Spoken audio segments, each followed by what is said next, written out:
across West Africa for MultiChoice is great. She's not just a leader, she's a leader of leaders. And today I want you to put your hands together as we make welcome Dr. Busola Tejimola to give her welcome speech. Thank you.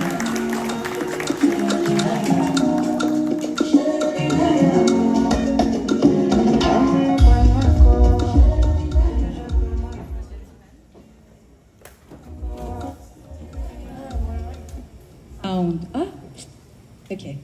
Good morning, everyone. I'm not sure you're excited to be here.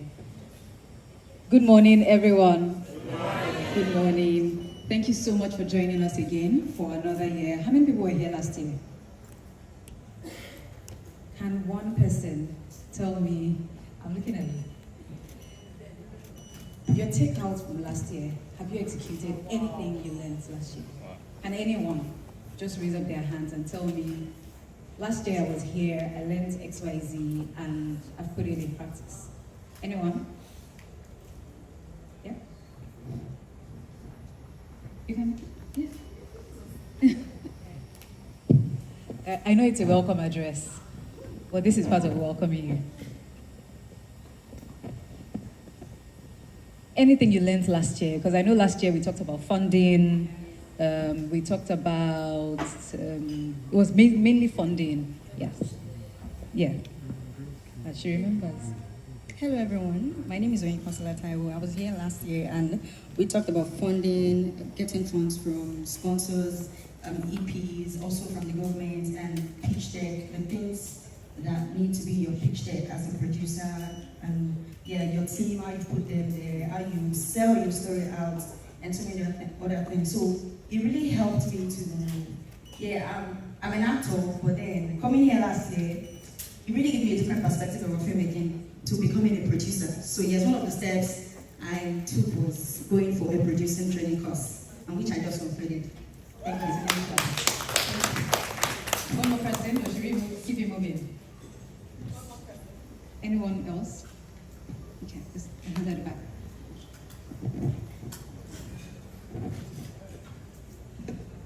Hi. What I learned last year from the Lagos State Secretary was about why you need to get the government involved when you want to shoot.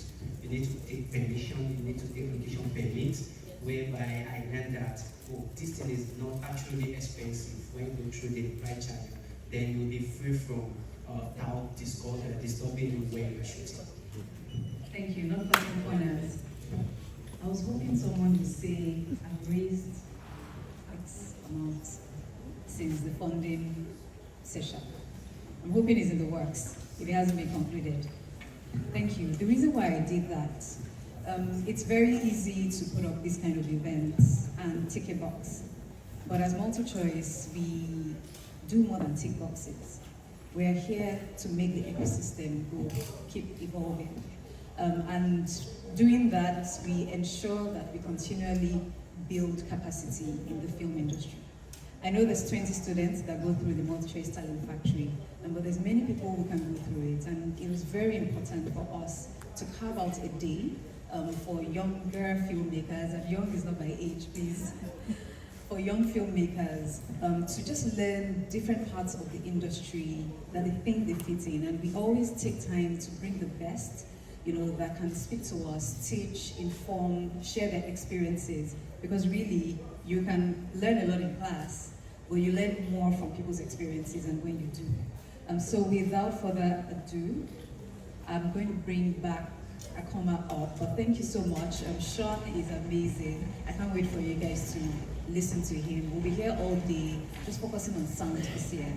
Over the last few years, we focused on sound, on lighting, on funding, on licensing, with the government. We focused on different aspects of filmmaking. And over the next few years, we'll continue with pitching, with acting, with directing. We'll do a lot of that. But if you have never joined any of our masterclasses during the year, you're doing yourself a disservice. Please follow our pages, the MultiChoice Talent Factory and Africa Magic pages, so that you are up to date with any masterclasses we have during the year. We have a lot of masterclasses during the year, from international experts, from local experts, who just focus on different areas of filmmaking. But I really hope that you learned something today. I'm sure you can say Agathon. I'm sure you will learn something today, and I am really optimistic that sound will only get better in our movies, in our series, in everything we produce, that will bring sound to the forefront and not as an afterthought. Because I do know that there are a lot of sound designers that try to do the sound after the movie has been produced, right? And that's where you see some mismatch. So I'm looking forward to what Sean will teach us to do. But thank you again and welcome.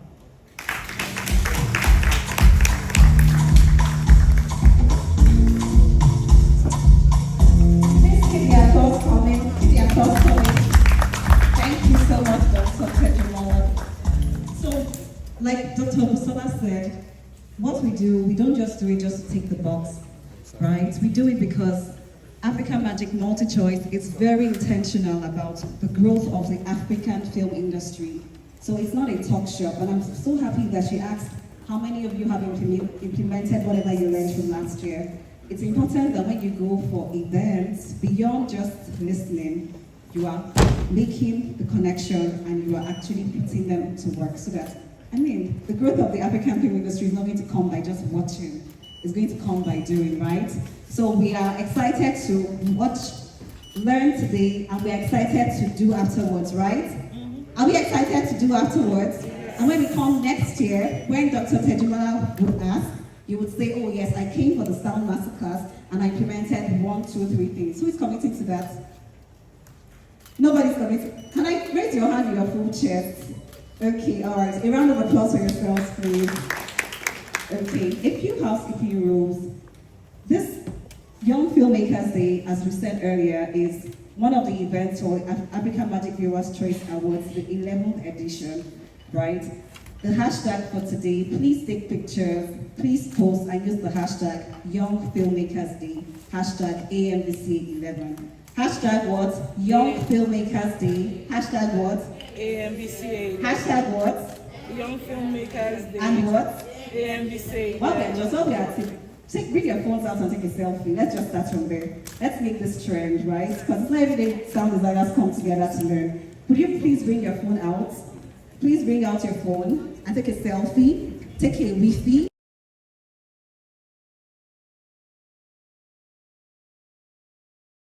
We are here learning, and the future of African filmmaking is not just bright. It doesn't just look bright. It sounds brilliant because you are here as a sound designer, learning, and you're going to up your game afterwards.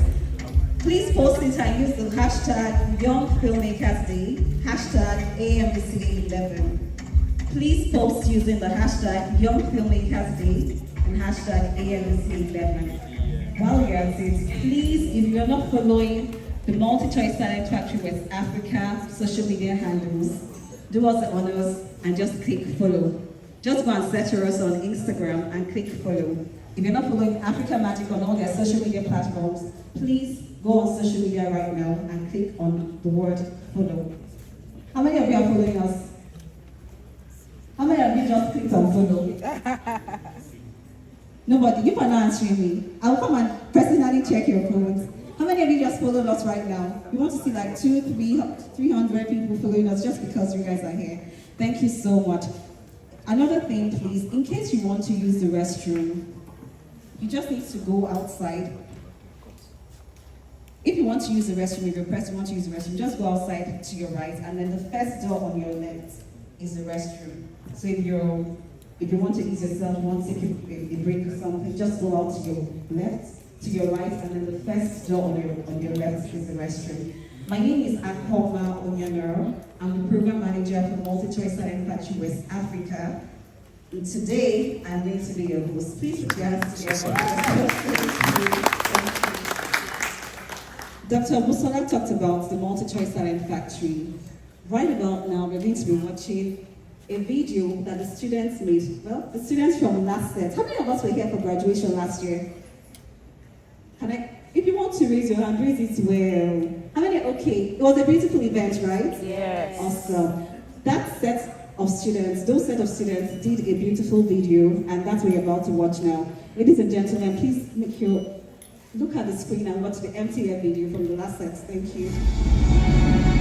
In 2018, MultiChoice developed a strategic corporate social investment initiative to develop the next generation of African storytellers and filmmakers. That CSI initiative is the MultiChoice Talent Factory, a fully sponsored one-year program designed to train emerging film talent by blending theoretical knowledge with real-world experiences, giving students the skills and networks needed to thrive on a global stage. The one-year training for me has been phenomenal.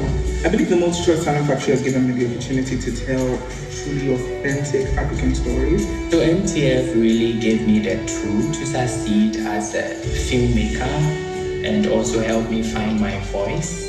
Through immersive learning, one-on-one sessions with industry experts, commission projects and industry masterclasses, MultiChoice Talent Factory enhances and elevates the quality of production in Africa, fostering collaboration across the TV and film industry and investing in homegrown productions that bring Africa's unique narratives to a global audience. MTF give you this opportunity that other people don't get. Meeting people who have done it, sharing their experience with you. There are opportunities to immerse yourself in various organizations. I mean, we go on immersions to places like Nigerian Idol, so you see how things are done. The impact of the MultiChoice Talent Factory can be seen in the success of our alumni. From working on major productions for channels like African Magic and Showmax, to establishing their own production companies and businesses. They play a key role in shaping the African film landscape while generating employment opportunities for future talent. Collaborating with your other colleagues is one of the best things that you can do in a team. The MultiChoice Talent Factory gives you that access to people, gives you that access to talent, gives you that access to collaborate money-wise. MultiChoice Talent Factory is really contributing to the African film industry. As a female creative in the industry, it's quite hard to come across opportunities like this. We are being underestimated that you can't do it. And that is why I think MultiChoice is really doing a very great job by also bringing in female creatives to come and learn. MTF remains committed to nurturing and developing film talent who go on to tell authentic African stories while contributing significantly to the growth of the African and global creative industry.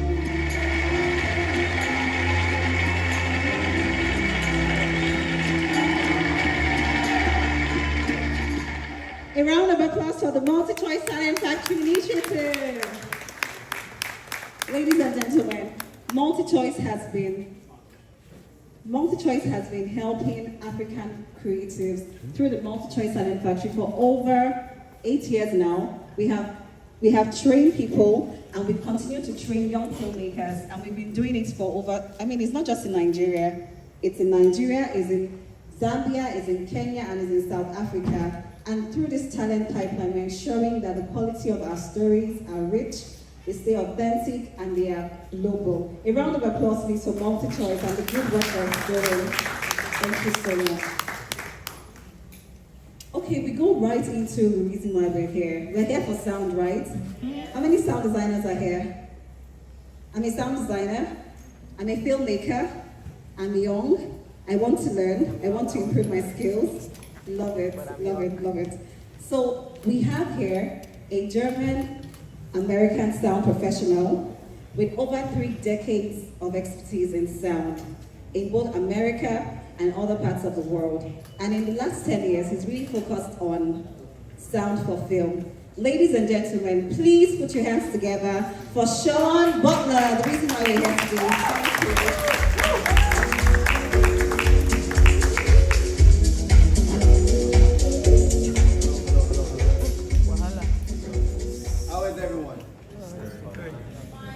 So, my name is Sean Butler. Yes, I've been doing sound for over 3 decades. I started in music. That's what actually got me into doing film. So I wanted to be the best engineer I could be, and do all the music that I could. I was in Atlanta, Georgia, where a lot of music was coming out of, but I didn't see that they were taking me serious. So I went to school, and by happens, it was a film school, and I didn't know. So as I went through, I learned that everything I was doing in the studio was the same thing that I was doing in film. So I took my skills and I started doing film, and I've been doing film ever since. So I see that there's a few people who do sound. Can you raise your hands again who actually do sound? Yeah. You should be in the front, especially you. You guys should be up front, because this class is for you. It's not just for you, but it's for everyone. We're going to talk about how sound is going to help push your narrative, as well as it's going to make sure that the movie production, the TV shows, the things that you are putting together are going to be heard in the way that they need to. Sound does so much more than just the dialogue, but it's the background, it's the atmosphere, it's the feeling, it gives you that moment. When you're watching that scary movie and your skin crawls, it's because of the sound. When you're watching that movie and you start to fall in love with the characters, because of the sound. So sound is so much more than just you hearing them talking. It's everything in the environment that causes the movie to be as successful as it is. Yes, picture is very important, but before there was picture, you were listening to stories on the radio. And they were creating the environment through sound effects, through Foley, through things like that. Then we had silent movies. A lot of people didn't necessarily gravitate to as much silent movies as they do with movies now, because the marriage of sound and video makes everything better.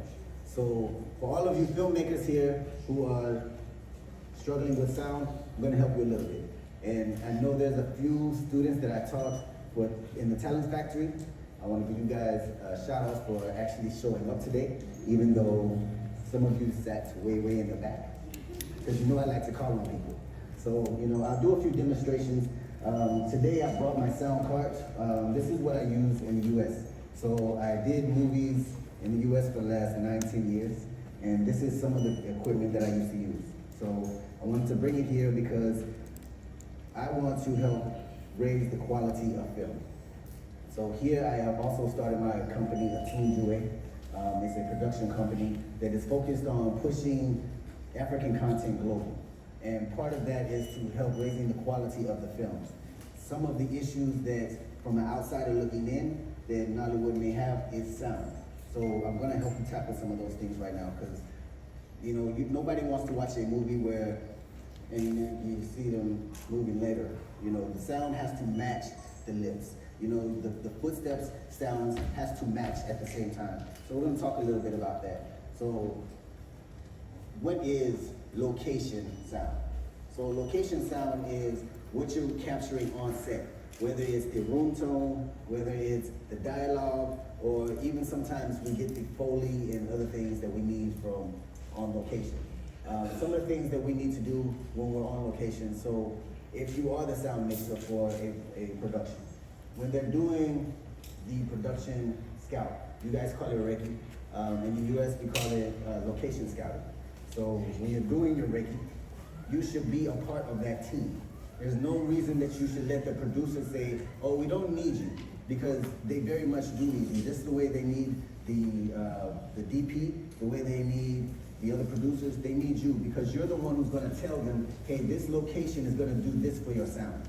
Okay, I hear generators. So if we're gonna be listening to generators, maybe we need to face this way because my microphones will catch it in a certain way. Or maybe there's a train that comes through. Okay, we have to be worried about that. We're shooting by an airport, so we need to know these things, and we need to let production know. Because if there's a possibility of them choosing another location, maybe that might be better for location as well as sound as well as maybe the video. But if the producers choose to say, stay with that place, then you have to know what you need to do to get the best sound. Do you have the equipment that you're gonna need? And some of that I'm gonna talk about today, and so let's get to that. Let's talk about a little bit about microphones. A lot of people don't understand the difference between microphones. You think that, oh, I can buy any microphone, I can get a USB microphone and that'll be good enough. I can plug it into my camera, that'll be good enough. I can use the camera microphone, that'll be good enough. But if you want to have professional sound, If you want your sound to be comparable to what you see in Hollywood, then you need to have professional gear. Now there's different standards of gear, and there's consumer, there's prosumer, and there's professional. So a lot of people will use these lavs that they buy, they plug into their camera. It gets decent sound, but that's just consumer gear. There's the zooms. There are a lot of people use, that's prosumer. It's good, but it's not good enough. So if you want the sound that everyone's getting, and when you're watching Fast and Furious, Mission Impossible, those kind of movies, then you have to use something that's professional gear, something that has the preamps that will give you the sound quality that you're looking for. So one of the things that we want to talk about is like microphones and polar patterns. The polar pattern is how your microphone receives your sound. So with this microphone, this is an SM58. It is a cardioid pattern. A cardioid means the pattern looks more like a heart.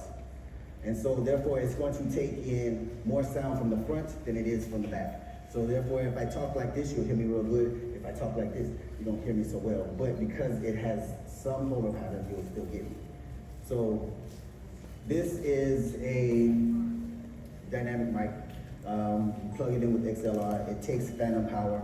Phantom power is the 48 volts that you would get from your recorder that will power your microphone. There are some microphones that will take batteries. We don't necessarily use those on set in the US, and it's mostly because those batteries rattle around. And so we get what we call boom handling noise. So if you have someone who's handling the boom and you can hear them moving, that's boom handling noise. If the microphone is loose or there's a battery in it rattling around, not only will you be getting the dialogue, but you'll be hearing that as well. So we try to use things that are internally wired and they can hold their own power so that we can get the least amount of interruption in the dialogue that we're trying to get. And the best dialogue to get is intelligible dialogue. That means not only is it heard, but it's clear and it's loud enough to be reproduced in the ways that we need to do in post. So with this is another cardioid pattern where you'll hear more from the front than you do from the back. You'll hear some, but it won't be as good as the front. The lavaliers that I have on, this is a omnidirectional microphone. So that means that no matter which way I turn this microphone, you will still hear me in the same way. So if I turn it upside down, you'll still hear me. So you just have to know what kind of microphones you're going to use for what type of situation. With my boom, where's my other? So this one here is a longer boom. This is what I would possibly use outside.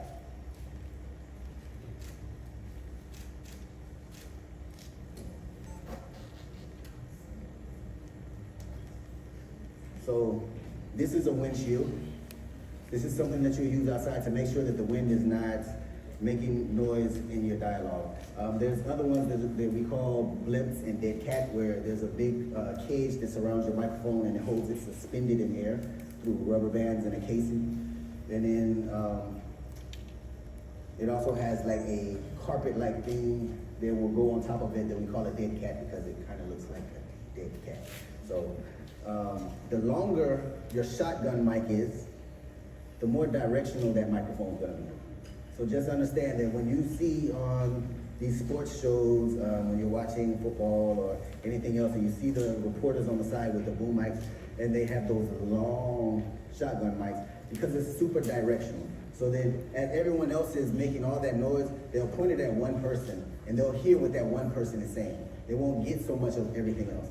This one's a little shorter, so we use it we make sure that we get the dialogue, but we also get some of the ambience of the room,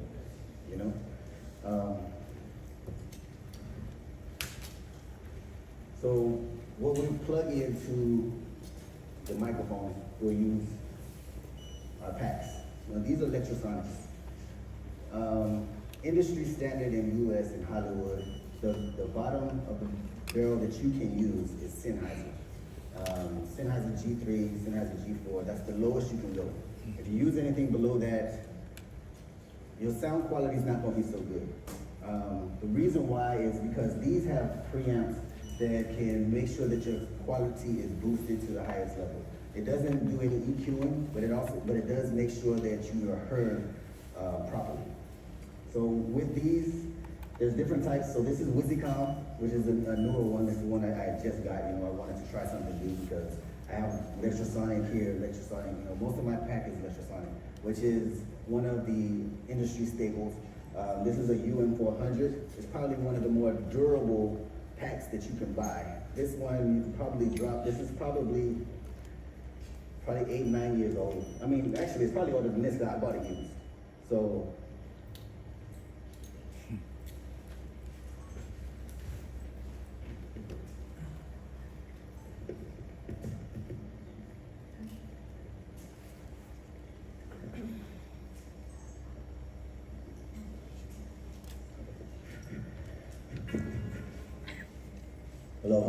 Hello.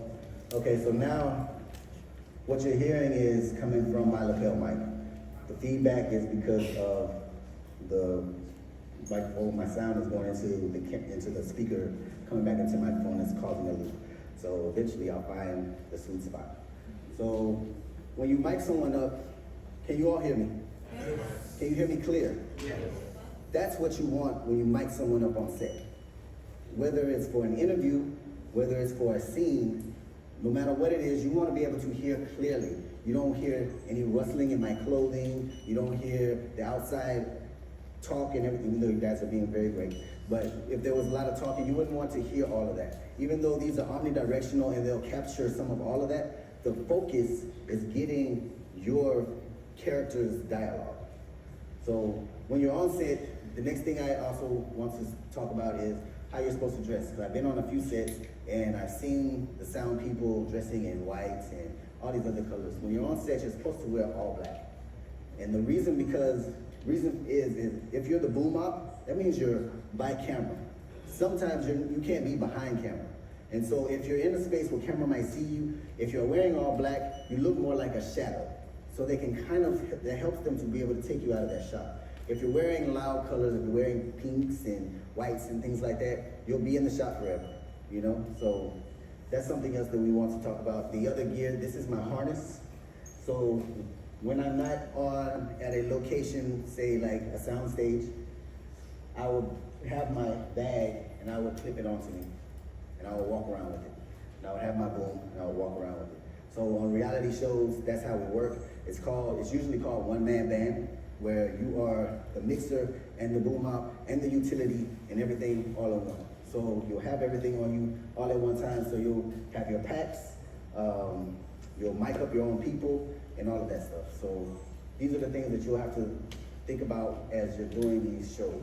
Are you gonna do a one-man band? Are you gonna be able to use a cart? Do you get to have a team? A lot of producers don't realize how technical and how much energy goes into doing sound. But you need a team. Just like camera needs a team, there's not one time you'll see a cameraman without him having a second.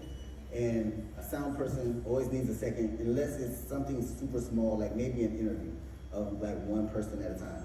Then you can do like I have, I put it on in a boom cradle. I would have it over my talent, and then I would mic them up too. One other thing is, for some reason, people feel like a lapel mic is all you need. And that's all I'm using right now because I'm not on set.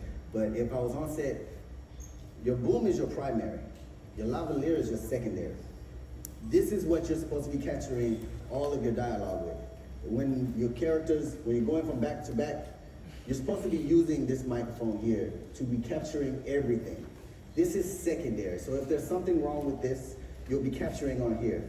And if something happens on set to where this goes out, you didn't pay attention and your battery went out, your frequencies are going bad, then you will tell your boom op, hey, they're mic'd up, let them go, you boom this person because I can't hear them, or because their microphones are not working so well. So you have to be aware of all of that stuff. So that's what the mixer has to do. The mixer is in charge of every single aspect of sound. Making sure that people get mic'd up, making sure you have the right equipment, making sure that everything that needs to happen on that set, you know about it. You have to read the script. I know lots of people don't want to read the script. You have to read the script just like everyone else. You need to know what's going on. That's how you're gonna know how many microphones you need so that you can do your prep. If you don't do prep like camera does prep, you're gonna be on set talking about, oh, I need. Oh, I didn't get batteries. Oh, I didn't get these things. Because you just sat there and waited. And it's a part of your job to make sure that you're just as prepared as everyone else. So when they're doing those days that in the US we call camera prep days, usually it's the day or two before we shoot, you should have that same day. And a lot of people don't understand that we need all those same things that camera does. So just to talk a little bit more about this card. The things I would have on this card is, for one, I would have my laptop. Because there's a lot of different apps I can have on this laptop. I also could have my script on this laptop. So there's an app that we use, and I don't know if you guys know about this app, and you can download it, you can write it down. It's not just for sound people, it's actually not even for sound people. It's for script supervisors. It's called Scriptation. Scriptation will allow you to color each person, each character, and you'll be able to see how many people are in each scene. Scriptation is in your app store, no matter if it's Android or Apple, and it's free. You can use it to do so many different things. Once you pull it down, you'll understand what you can do for it. It's not just for sound people, it's for some of everybody. But it allows you to be able to see how many pages you have. You can put your daily scripts on there, and as you look through, you say, okay, I have 3 scenes with 5 people in it. I have 2 scenes with 1. Okay, this will also allow you to know which microphones you need to put on who. Okay, number 1 is coming in. They're only going to be in for 1 scene. So number 3 and 5 will be in, but they're going to be in the majority of the scenes. So I will go and say, okay, number 1, she does have her own microphone, more than likely. Heads, number 1's on the call sheet, definitely want to have a microphone that nobody else is using. So you'll put one together and you'll have all of their certain things that will be just for them. So you'll put them on and say, okay, number 1 is always going to be my boom. You know, that's how I normally do it. That's usually where your 48-beat power will be. Number 2, I would say, okay, that'll be number 1. And then number 3 and 4, I'll put actors 3 and 5 on there. Okay, I know that they're gonna be there. I won't switch them out. Everything else, I can move as I need to. And I'm able to label things. So there's a few apps that I use outside of Scriptation. There is Letrasonics app. So if you're using Letrasonics, SMQBs, and all of these other Letrasonics, like the one that I have here, with the Letrasonic app, you can do anything that you need to do on this. You don't have to touch the talent, which a lot of times, touching the talent will irritate them and will also get you fired. So talent has a lot of pull on set. If talent says that they don't like you because of your attitude and how you're micing them up, you can be fired.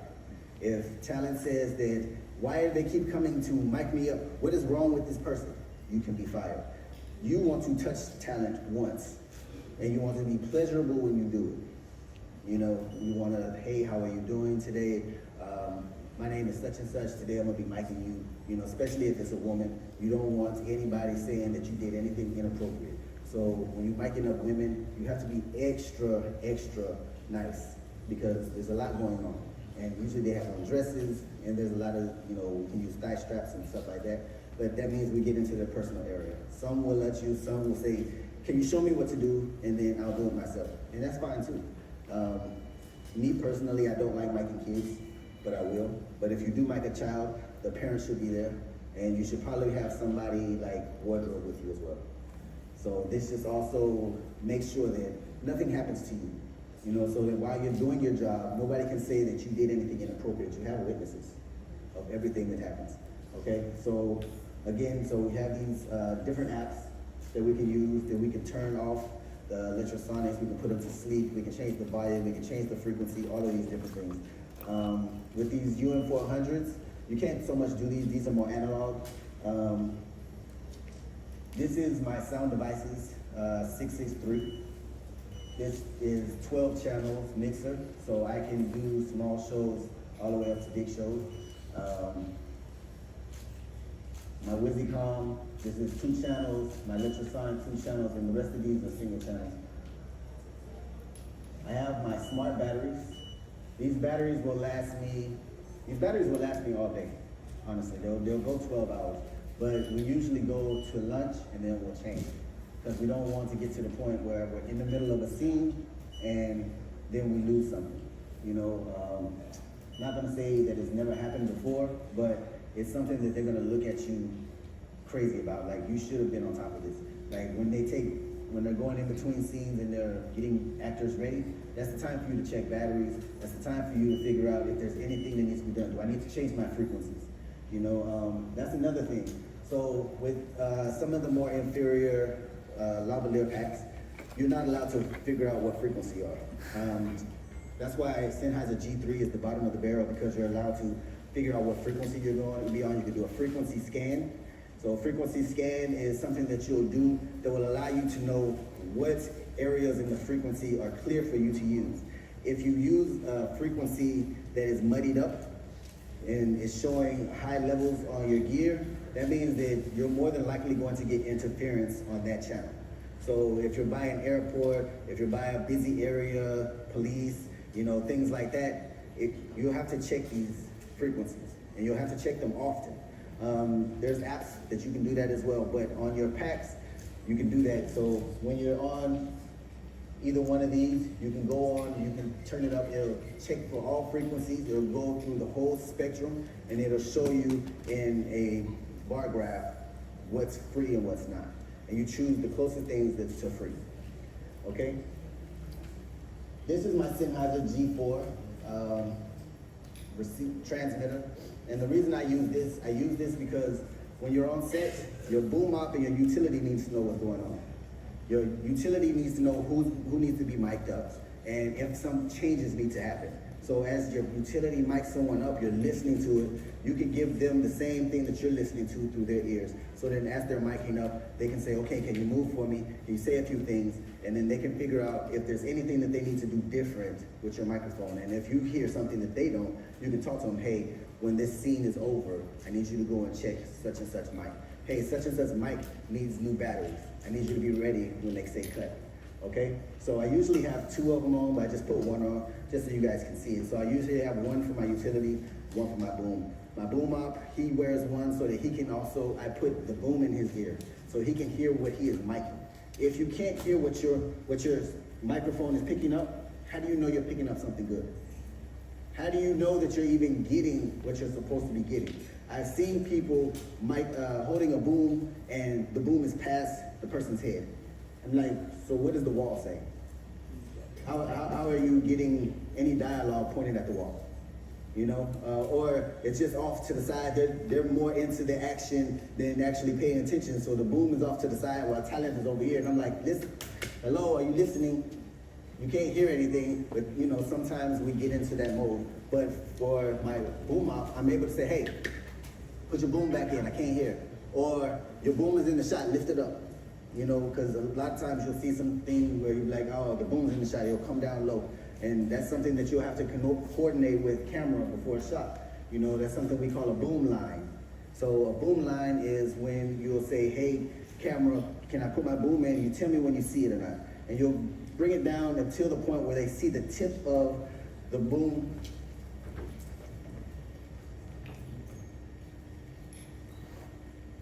So you'll bring it down until they see the tip of the boom. And then you'll bring it up slightly. Because you want to be as close as you can to camera picture as possible, because you want to get the best sound. The further away, the thinner the sound will be. The closer you are, the more natural it will sound. So technically you want to have your boom 6 to 8 inches away from the talent's mouth. You also want it to be pointed directly towards their mouth. You can point it down, you will still capture it. You know, just like you see my lavalier, it's just pointed up. It's not even pointed towards my mouth. But the fact that the way sound travels, it travels this way.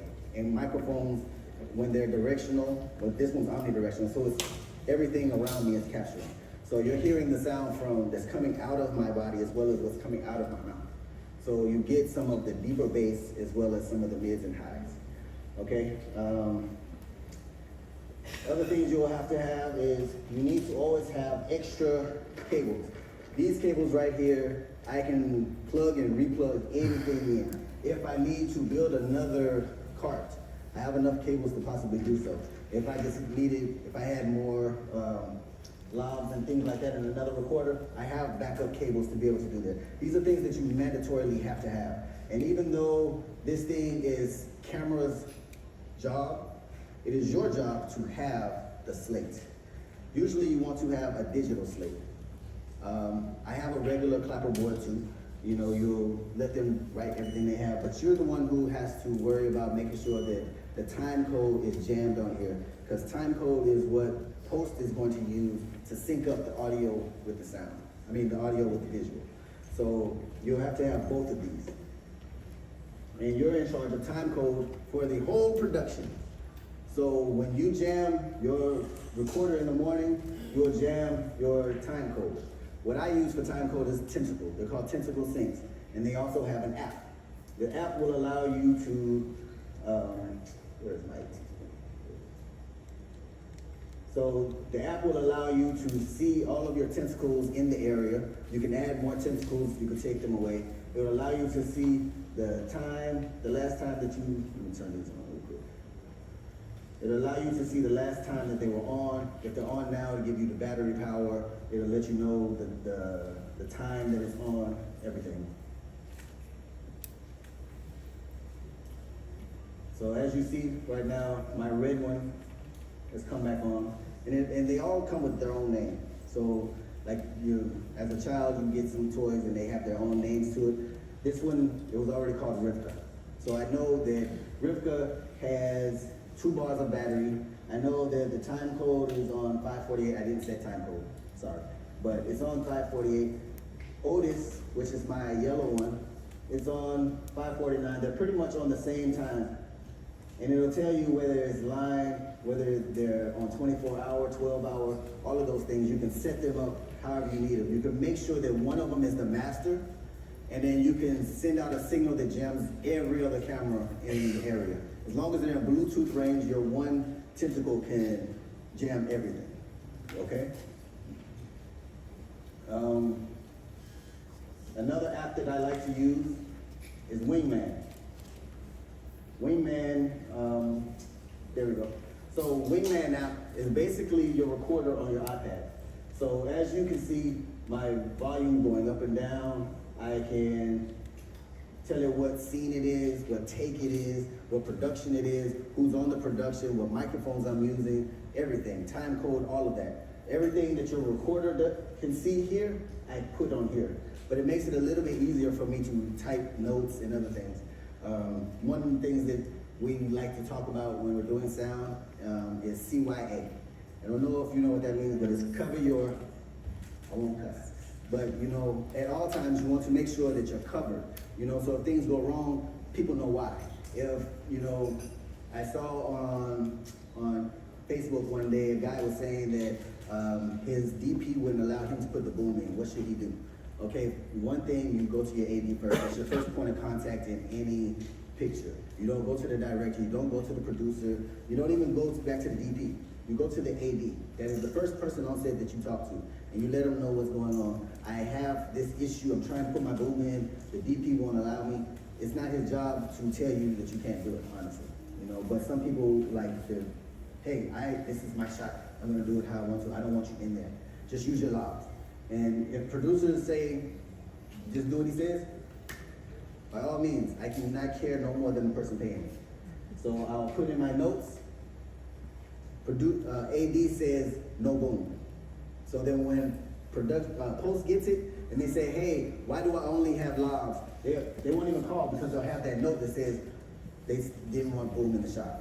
Or if the shot has no dialogue, you can put, there was no sound in this shot. And so therefore they won't come looking at you and saying, hey, I got this shot, I see people in it, but I don't hear anything. Oh, because there's no sound in this shot. Okay, so as you can see, it shows my levels, which right now is, you know, they're okay. Generally, when you're recording, you don't want to be in the red. You want to be between the green and the yellow. That is where we want to keep our sound. But for this purpose, I turned it up so you guys can hear me better. But for recording, I would have already been getting perfect sound. If it's in the red, it's clipping, you'll probably have distorted sound. That's another thing that we're going to talk about when we talk about gear. It's game staging. A lot of people don't. I know you know what game staging is, but does anybody know what game staging is? Anybody? There's 2 sound people here, and no, you know what game staging is? Okay, so game staging is making sure that through each step you have proper sound. So with this pack here, I make sure that this pack is getting the proper sound, and I learn how to know what proper sound is. So on this one, if I can get it out of my pocket. So for this one, you'll see that it has 2 lights on it. And as I'm talking, you'll see green, but you'll also see the red lights come on as well. What you want is, you want those red lights to just barely come on. You want the bottom red light to come on, you want the top ones to just kind of flicker. You know, that's how you know that you're at proper game staging for this pack. Once you know this, and the way you'll do that is, while you're putting this pack on, once you have it connected, you'll start to wrap your cables and you'll just tell the actor, just talk to me, tell me what you had for breakfast, how was your night, and as they're talking, you're getting their levels. And you're putting them together. So, oh, okay, and then what is this scene about? And then if you know that there's gonna be yelling in this scene, you may say, okay, well, talk to me as loud as you're gonna talk on this set, on this scene, so that I can know what levels I need to put this. So once I have this level, then I will go down to my pack, and I will make sure that my levels here are doing the same thing. We do want them to reach to the top, but we don't want them to peak. You know, we want them to be at a certain dB, which is the sound level, which is the volume for some people. So we want it to be at a certain peak. And then once we have it here, then we'll come over here and we'll make sure that the recorder also is at the right level. So like I was saying, you want it to be around 0. So that therefore you're getting, it's gonna be loud enough, but it will not peak. I've seen a lot of people who will just turn it on and they'll turn it up as loud as it goes. And that's not how you do this. That's how you're gonna always get blown out sound. That's how you're gonna always have that sound. It sounds like it was too loud and they tried to turn it down. You can always make up games. You can always take away games, you can never make it up. So you need to put it where it's supposed to be. Because if it's already too loud, you can't change that by any means. You can't turn it down and say, oh, it was too loud on set, I'll turn it down now. It's still gonna sound blown out. You have to get it right on set so that when you get to post, it sounds great. And so then therefore, the post supervisor will get awards and they will forget about who you are. Right? So with that, we have what we call the microphones. So I use COS 11. So that's the type of microphones that I have on right now. There's other ones that we can use. Some people use the G4, G3 microphones that come with it, the Sony microphones, and the diaphragm is pretty big. As you can tell by looking at this microphone, these microphones are pretty slim and sleek. So you want something that's easily to be hidden through clothing, through hair, other things like that. So you don't want to be able to have something that's going to be bulky. Because if I put something that is this big under your shirt, it's going to look like something this big is under your shirt. So when you're seeing these actors and actresses and you're like, oh, I can hear them so well, that's an art to even just hide microphones. You know, different clothing, stuff like that, Velcro, you know, it's going to make its own noise. You know, there's different fabrics that make its own noise, and you have to know how to work around this stuff. You have to work well with wardrobe. You have to be able to talk to the AD and say, hey, this is what's going on. You know, in the US, a lot of people like to have these windbreakers. These windbreakers are made by nylon. You know, nylon makes its own noise as you walk. All of that noise. Microphones capture everything. If you can hear it, I hear it even better. So when people come and ask me on set, oh, can you hear this? Can you hear it?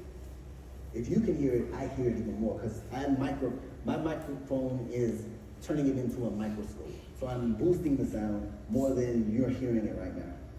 So this is what we call a loud bullet. A loud bullet is used to mic people up.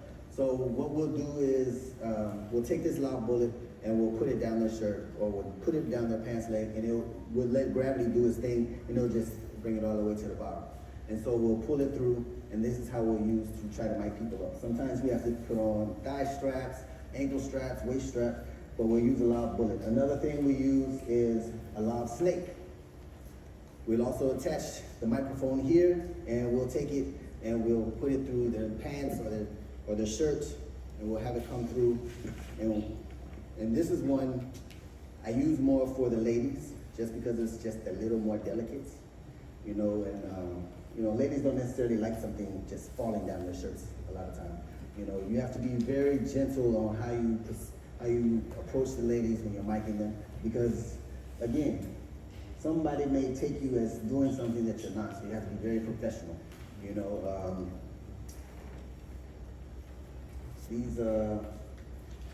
so if I was on set, sound stage, I would use what we call RF antenna. This is one from Wizicom. It's called a paddle antenna. This paddle antenna I would put in the air. It's also digital, so I can change how much frequency comes in. I can change what ranges I want. So this does pretty much the whole spectrum of ranges. And if I put it up, it will get 50 feet in a circle for a paddle antenna. These go in a circle, that's their range. So for 50 feet anywhere, any direction from me, I can get by frequency. So if I had, you'll see these flag antennas. Ones that look like little flags, those are more directional, so they'll go straight out.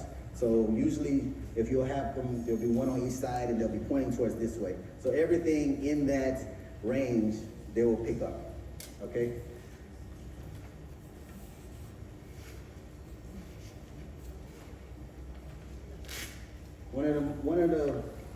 One thing that you have to always have on set, no matter what you're doing, are your headphones.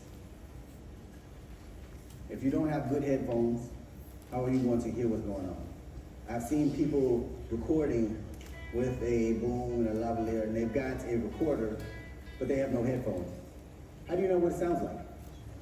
How do you know that you're getting the right dialogue? How do you know that you're not getting rustle from the clothing? If you're not listening, you don't know what your quality is. And how can you be the best professional you can if you don't even know what you're recording? Because when they hear it and it's not the best, you will not get another call back. You get one chance at this, one chance. You know, camera, sometimes they can do some things and they'll get calls back. When it comes to sound, because people think so very little of it, they think that you should already know everything already. And if you're messing up, why do I need you? I could just go find my little brother, he could push a button and he could do what you're doing. You know, so you have to have that. One of the other things that I like to have are context. I don't know how many people know what contexts are, but these are what we use to give to producers. I usually give one to the script supervisor and whoever else wants one, the AD, the director. And this is for them to be able to hear the dialogue that's being recorded. So while they're watching it, they can also hear what's being said, so they'll know if there was something that was overlapped, or if they didn't say something right, or if the tone wasn't good, you know, things like that. They can go back and say, hey, let's go do that again. I didn't like how that sounded. So it's not just about them saying, oh, we want to make sure that the picture was good. Now they can say, oh, it didn't sound great. I didn't get the feeling I was looking for. And, you know, sometimes they'll be like, oh, well, that was good for picture, but it wasn't good for sound. Let's do one more. And you have to be vigilant about saying these things, because nobody knows that you need another take but you. And if you don't tell them and you get back to post and they've only done one take, and that one take on sound was bad, now they're gonna have to spend money on ADR, or they're gonna have to spend money on reshoots, and it's because of you. And do you think that because now they have to spend thousands of more dollars that they're going to call you back? No. First, post is gonna call you and cuss you out. Why did you do this? Why did you do that? Don't forget to put your notes in, so that they'll know, oh, well, I asked for another take. They said it's good, we'll ADR it, which I've had a producer tell me that before. I used to be super, super rigid about making sure sound was super perfect. I was so rigid that they used to call me shh on set. So when I would come by, they'd be like, oh, they go shh, because that's all you hear me saying. Because if you make shh, if I hear you say shh, Don't say anything when recording, because I want to give you the best. I don't want you to go do ADR. I don't want you to go and have to reshoot because of sound. But some people don't care. Some people are like, well, I just want to get the video and we'll worry about sound. We'll fix it in post. We'll fix it in post. See, Z, that's your favorite thing, right? We'll fix it in post. You can't fix everything in post. You can't, when it comes to sound, there are very few things you can really fix. You know, there are things that you can manipulate and make it sound like it's supposed to be that way, but it's very hard to fix clothing rustle. It's very hard to fix hissing noises. It's very hard to fix atmosphere that is interrupting the dialogue. It's very hard to fix frequencies that are going in and out. Well, you can't fix that for them. But, you know, you don't want to leave anything for post. You want post to be able to just sweeten whatever it was that you did. Put a little EQ to whatever you did. Little reverb, add some music to whatever you did. You don't want them to ever come back and say, I had to re-record what you did. Because if they have to re-record what you did, you will not be coming back. Okay? So even with that, I have my iPad, but I also put these same apps on my phone. Because sometimes I'm working by myself. Or sometimes my boom op or utility is doing something else and I have to go and help because we may have so many people and they're rushing to shoot the next scene. So I may have to get on my app and say, okay, let me change, what's your name? What's this character's name? And I'm right there and I'm putting it in as I'm talking. And as I'm talking, it changes. And so if I'm not close to my cart and they're like, oh, rolling, I can hit on my phone and it will start recording for me. And I can sit down here and put my headphones on and listen to what's going on. But you know, there's another thing that you also have to worry about. While actors are mic'd up, if they're not in the scene, if they're not rehearsing, if they're not getting ready to start to shoot, lobs are down. If a private conversation is heard over a microphone by a producer or anyone else that it was not supposed to be heard, you're liable to be fired for that. You can, in the US, sometimes you can be sued for that. Because you never know, they may be talking to their lawyer or anybody else, and you're allowing that conversation to go live on the air for everyone else to hear. Your job is to make sure that you capture the dialogue that's being recorded and nothing else. Nobody else should be hearing anything else when actors are not on set. When actors are on set, all mics up. Because you never know when they say, okay, let's shoot the rehearsal. Okay. Can we get a little impromptu? Oh, okay. Because sometimes they'll come to you and say, hey, these lines are not going to be seen, but we need to do some dialogue offset. How can we do that? Okay, that's fine. Let me give you a little mic. Let me get the boom. Tell me what scene it is so I can put it in. Let's record it. And those are called wild lines. Any lines that are done outside of what's on the dialogue. So let's just say you're having a phone conversation and your main actor is talking to someone, but you don't see who the other person is that they're talking to. They're not gonna do a whole scene for that person to talk because you'll never see them. They'll say, okay, we need to do wild lines of the reverse of this conversation. Okay, we're gonna let the director do it because you don't know who it is, so you'll never see them. So it's like, we'll let them talk, and so I'll give him a mic, I'll put him under the boom, and I'll record it. And therefore, I'll put scenes such and such wild. So they'll know that these are the wild lines for that take. You know, you have to be able to do your file system properly. You know, you have to know your equipment to the T. You know, which is something that we get in trouble for if we don't know. But if you go to camera and you say, hey, I'm not getting, so sometimes you'll have to plug into camera as well. Sometimes you'll do shows where they'll say, can I get scratch audio? Which means we want audio going to camera. So either you'll plug in an XLR from your bag, or you'll give them a receiver and plug it into the camera. And sometimes you won't see the audio. And you have to know the camera to do that audio. You have to know the camera to do time code. You can ask them, but it's not even their job to know. It's their camera, but they don't have to know these things. But you do. You don't do camera, but you have to know how to work this camera to get these things done. They can say, I've had this happen to me before. Hey, I need to do time code. Okay. I need to do scratch audio. Okay. Okay, you're not even going to help, like, you're not gonna, I'm not seeing anything. I don't know what to tell you. And the best thing for you to do is to build your network. When you have these situations, and this is not just for sound, this is for camera, this is for producers, this is for everyone. Build your network. Because when you're on set and things happen and you don't know what to do, you call someone, hey, this is what I got going on. Hey, this is not working, what can I do? Hey, I gotta have this situation, but I don't know what I need. These people will help you. When you have a network of people, like even today, if I was to do something here in Hollywood and I come into an issue, I'll call my friends in the US. Hey, I know it's 3 o'clock in the morning, but this is my issue. Oh, okay, Sean, this is what you gotta do. Or, you know, sometimes they'll send you a video on YouTube or you can look it up yourself. You have to be able to solve problems. There's no time that you can sit back and say, oh, I don't know. You don't know? It's your final answer? Okay. Excuse me, can we get a new sound mixer here? This guy doesn't know what he's doing. So, and I've seen that happen. And it happens way too quickly. They will keep camera and everyone else and allow them to mess up for days and days and days before they get frustrated. Sound people, we have like one chance. Because sound is not respected as an art. They think it's just you pushing a button. These are some of the, so these are some of the straps that we'll use to mic people up. So if you have on something where maybe they don't have a shirt or the shirt is small and you may be able to hide the mic, but you can't hide the pack. So sometimes you'll have to give ankle straps. Sometimes you'll have to give thigh straps, waist straps. I even have some for if we have athletes and they're running and they're doing basketball or things like that. You know, we'll take these straps and on the inside, you'll see that there's plastic.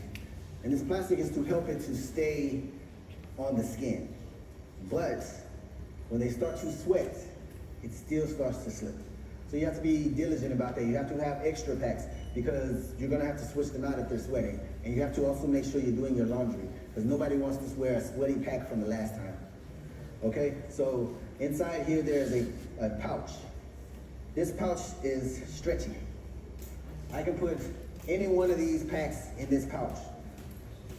This being one of the biggest ones that you'll get. Even today, they don't even have them this big.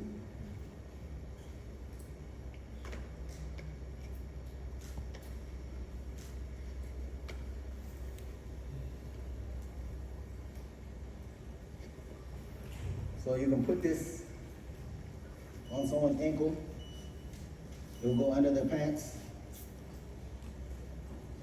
You always want to put it to the inside. You wrap it around. And then this is where the snake or the log bullet come. You'll say, okay, I need to put the wire down. We'll slide it down, we'll put it on, we'll hide everything out. And now, as you walk around and someone has the pack on, camera doesn't know where it is, you don't know where it is, but you're getting the signal that you need, you're getting the intelligible dialogue that you need, and everything's working out for everyone. So it just depends on how the clothing that people are wearing, depends on how you want to mic them up. With ladies, a lot of times I have what you call a bra clip. So it will clip right in the front of your bra. You'll put it on the inside of your bra, microphone up, and I'll hear you just like this. And you'll never know it's there. You know, it'll sit there all day long until we move it. Sometimes they'll forget that they even have one on. I've had people go home with packs on and be like, oh my God. When I got in the car, I realized I was still mic'd up. And that's another thing, you have to be diligent about getting your stuff back. Because they will walk off with it. These microphones, these lavalier packs are thousands of dollars by themselves. This is probably like $1,500, just this, by itself. These lavalier microphones are about $700, $800 just by themselves. So these two things are over $2,000 by themselves, over $3,000 by themselves. You still also have the receiver. This is almost $10,000 used. So you have to be diligent about making sure you get your stuff back, because a lot of productions are not going to want to pay for it. Even though if you are a business and you're renting out, some places want you to have your own insurance, but if you get on a production, that's one thing you need to worry about, is making sure that you get your equipment on their insurance. Because if something happens, you'll fill out a report that's called an L&D, loss and damage, and then they will be able to replace it through their insurance, which it may take a little while, but more than likely, if they can fix it, they'll send you the money to fix it. But if it has to be replaced, they'll buy you a brand new one. Okay? Let me see, what else do I have to show you guys here? Okay, so that's about it for location sound. I'm going to have a small demonstration where I'm going to have someone do some miking up for me. So I do have a couple of former students here, and I'm going to have them come and mic up someone so that you can see how it works, okay? Usually on set, the AD will always be like, how long is it going to take? How long is it going to take? And your response is always going to be 30 seconds. Even if you have 5 people to mic up and they have complicated wardrobe, your answer is going to be 30 seconds. Whether it's 5 minutes or not, it's 30 seconds, because camera can take all day, sound has to move with the speed of light. Okay? So when your AD asks you, how long is it going to take you to mic someone up? What are you going to say? 30 seconds. 30 seconds. All right. So, can I get my assistant to come up? Can I get my wonderful speaker to come? Yes. So, I'm going to have her do some miking, and then I'll show you how to gain stage.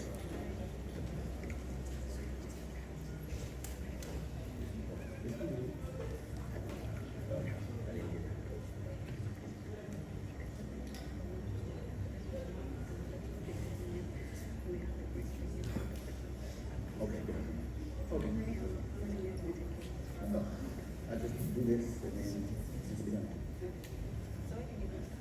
So come stand here. So I taught her extensively in the Talent Factory how to do this. Okay? So we're gonna see what she remembers, because it's been a little while. So she's on the spot. So the first thing that she's gonna do is she'll introduce herself, and then she'll tell talent how she wants to mic them. You're just talking to her. You're just talking to her. She's a little nervous. It's okay. It's okay. Okay, so what she's gonna do is she'll take this loud bullet and she'll say, okay, I want to use this, and let's give her an ankle strap, okay? So.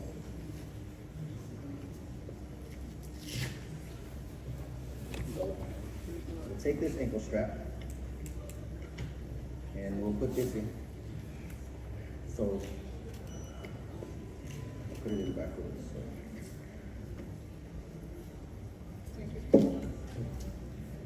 So what she's gonna do is, we're going to take the bullets. Yeah, we'll take the bullet and it'll go down her shirt, and then she'll have it go down her pants leg.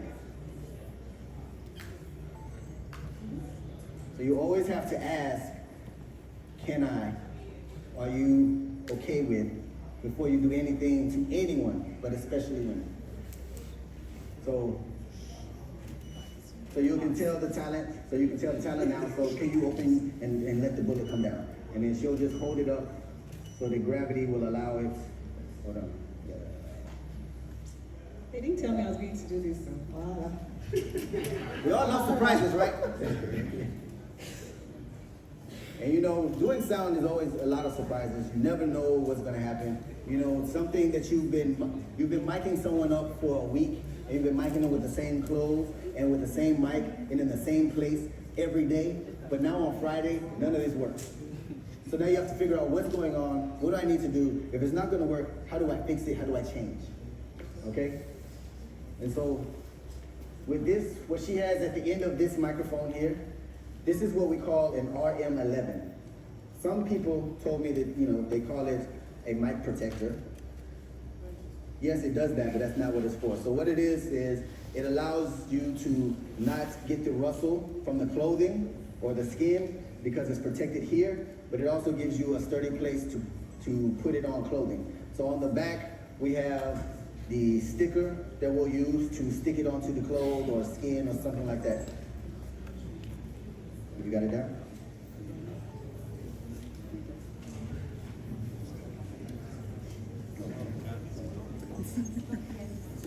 You mind?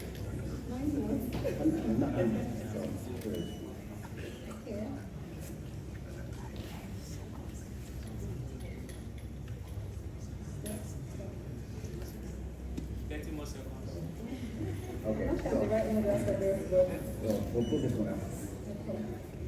All right, so sometimes you have to improvise and do something different. So we'll move on to the next thing. So we'll use the snake. So if it's too hard to get the bullet down, which is probably the easiest thing, we'll go to the snake. And so with this snake, we're gonna do the same thing. We're gonna go down, but we'll guide this all the way down to your pants, okay? All right. So, and this is why, you know, you have to be very polite. You have to make sure that you're telling your talent what it is that you want to do, because it's very evasive. You're very in their face. You're in their personal place. So I'm usually playing some kind of music that, you know, helps the mood. I tell some jokes sometimes. You know, you have to do things to keep people at ease. You got it?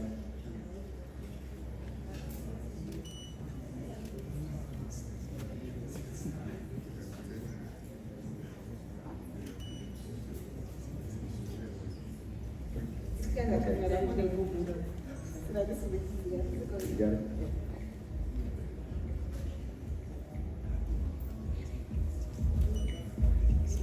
And so, like I said, you say 30 seconds, it may be 5 minutes. Okay. Where is it? Yeah. Okay, so we'll take this one. So I'll show you, because we're having issues and we have to go to the next part. So when it comes to this, how do you? So, thank you. Yes, you can take it. A round of applause for me, please. So with the snake, you'll say, okay, so I'm gonna use the snake, I wanna put it down, we're gonna give you an ankle strap, and then we'll mount the microphone somewhere around this area. You have to tell all of that, because they have to know exactly where your hands are going, okay? So you'll say, okay, can we put this down?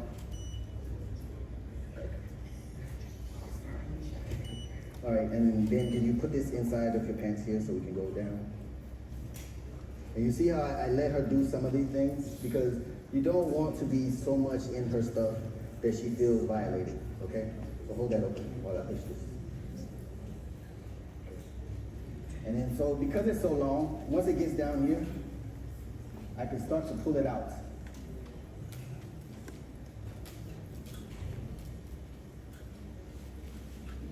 Now without these things, you have to do this a little bit more manual, okay? And so you see that now it is down to the bottom. So I will give her this ankle strap. Let me put this back on. You also want to make sure that if you have a clip, you put the clip towards the outside. You don't want it on the ankle or anything like that, because it will hurt eventually, you know, sitting there for a long period of time, it'll start to hurt. So you'll take and you'll plug it in, and you'll say a few words for me. Okay, so as she's talking, I'm checking her levels. She thinks I'm just talking to her, just to, you know, have some conversation, but I'm actually trying to make sure that her levels are correct. Okay? You'll wrap it around.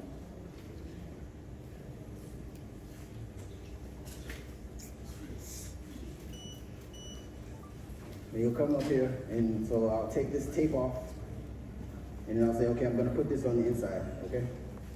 And so I'll just take it, because of the type of shirt she has, I'll just put it on the top part, you know? And then I will go back and I will button it back, or I would tell wardrobe, okay, wardrobe, come and take a look at what you have, and then I will hide these wires down so that they're not bothering her. I'll put them inside the strap, and I'll pull it down, and then I'll say, how do you feel? Okay, walk around a little bit, talk to me. Hi, sure. So as you can see, with her talking, now her levels are here. Even though I can see them here, because I'm using Wingman, I can check them here. And you know, if I'm not listening, if I'm the boom op or utility, and I'm just using Wingman and I'm telling her to talk, I know where her levels are. So then as a mixer, I would come and get my headphones, and then I would have her talking some more, and I would adjust the levels to where they're supposed to be, so the post will get the best audio from her. Okay? So that is how to mic up someone. That is my spiel on location sound. When we come back, I'll talk to you a little bit more about post. Okay?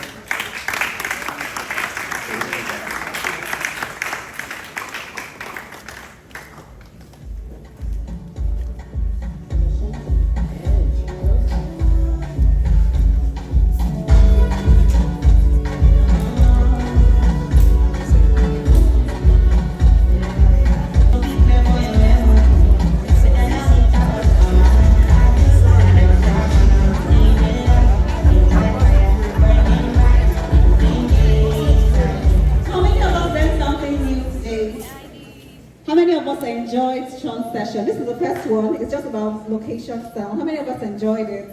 How many of us are taking notes? How many of us are practicalizing in our minds? In our minds. Please put your hands together for Sean celebrating. Thank you so much, Sean. So this is the first part of the masterclass, and it was focused on location sound. Right about now, we're going to have questions and answers. I'm assuming that after everything he has talked, all of us here, you have questions, right? Yes. Do we have questions? Yes. Do we have questions or we don't have questions? Yes. We have questions. Okay, so we're going to ask. We have 15 minutes of questions, and I think if you have questions, you can raise your hands, and then the ushers will give you the mic. Ushers, can we have microphones, please? So, like I said earlier, this is the first part. After this part, we're going to post sound, because there's location sound and there's post sound. So after the questions and answers, we'll go to the next segment. Okay, please raise your hand so they can see you. Oh, there's questions. So I have inspired some. Hello. There we go. All right, we have questions. Okay. Good afternoon. My name is Ali. I did like you mentioned is it electrosonics or electrosonics? Electrosonics. Okay, thank you. Good morning, how are you? I'm fine, I'm a female sound recordist. So you spoke a lot about female, miking them. I'm available in case you might need to mic females. And okay, my question. First off, I love your equipment. Everything is just so nice.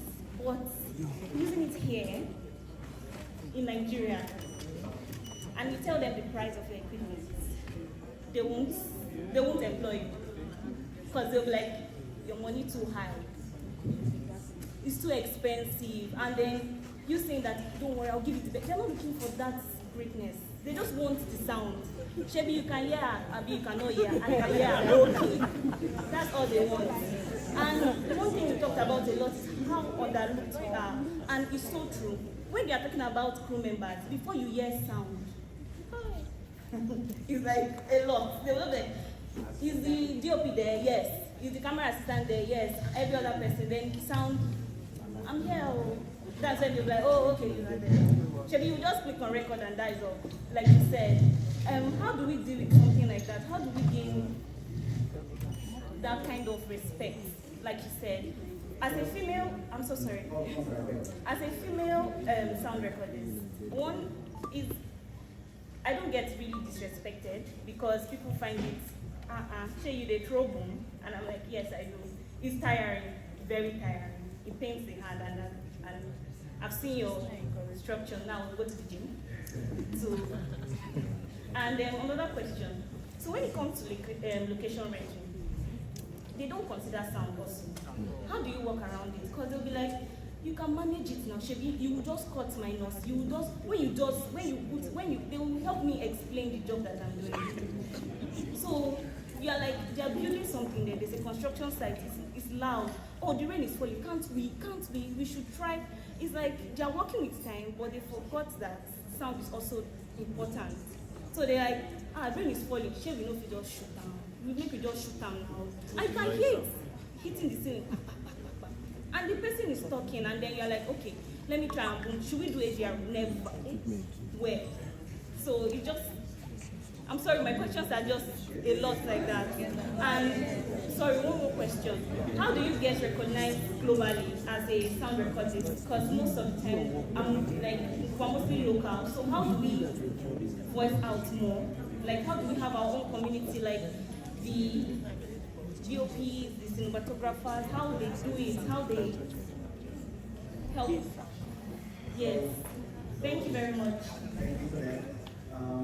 Thank you for the compliment. So when it comes to you becoming recognized and things like that, you start locally. You can't be global before you're local. So become the best who you can be. Always be prepared. Always, when I was taught how to become a sound person, they told me that you have to be Johnny on the spot. Anything that's asked of you, you have to be prepared to do. Even when those questions come and they say, camera says, hey, do you have a barrel? You need to know what a barrel is, and you need to have some. You know, you need to have your own equipment. So when it comes to putting things together, Allen wrenches are usually what most of this gear takes. You need to have your own. You need to have your own scissors. This pack right here, when I'm going to mic someone up, everything I need is in this pack.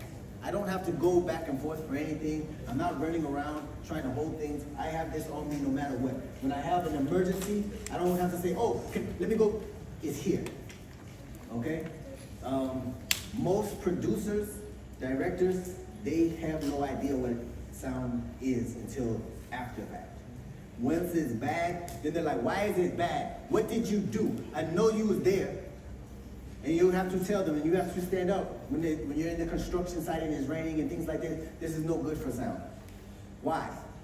Because over the dialogue that you want, I'm going to hear this construction site. I can hear the rain. One of the things that I tell people is, if you can hear it, the microphone hears it 10 times more. So if you hear light rain, then I'm going to hear light rain even more. It's going to be in your dialogue. You will not be able to take it out.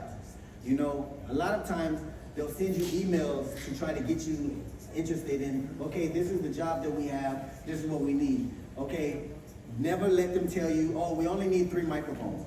Send me the scripts, let me find out for myself. You take that script, you put it into scriptation, you color all of the characters, and you find out in each scene how many people are talking at once.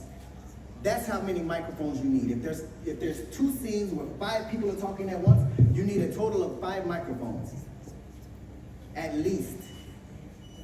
And that's so that in that scene, you can capture everyone. There are workarounds. You need to know what they are. There's nothing that you should be able to do. When you can become that person, then people will start to say, she knows what she's doing. Let me get her on my set. Oh, she knows what she's doing. Let me get her on my set. The more sets you go to, the more you'll be able to get more equipment. You don't have to buy anything when you can rent it. Know where to rent good quality gear. Start networking with other sound professionals. Your friends who are directors and DPs, educate them on sound. When they send you that email and says, hey, this is the production we want, when you reply and say, this is what I need, put a video at the bottom of a production who has very bad sound and a production that has great sound, and ask them, which do you want? Because for the price that you're asking me, I can give you this. The price that I'm quoting you, I can give you this.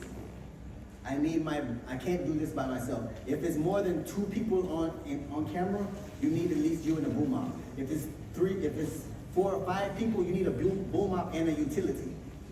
Because you can't do all this by yourself, and they expect you to move fast. Your boom op is supposed to stay on set and make sure that whatever's being done, all the rehearsals, he knows where to hold his boom. He's not just sitting there. Because you need to know.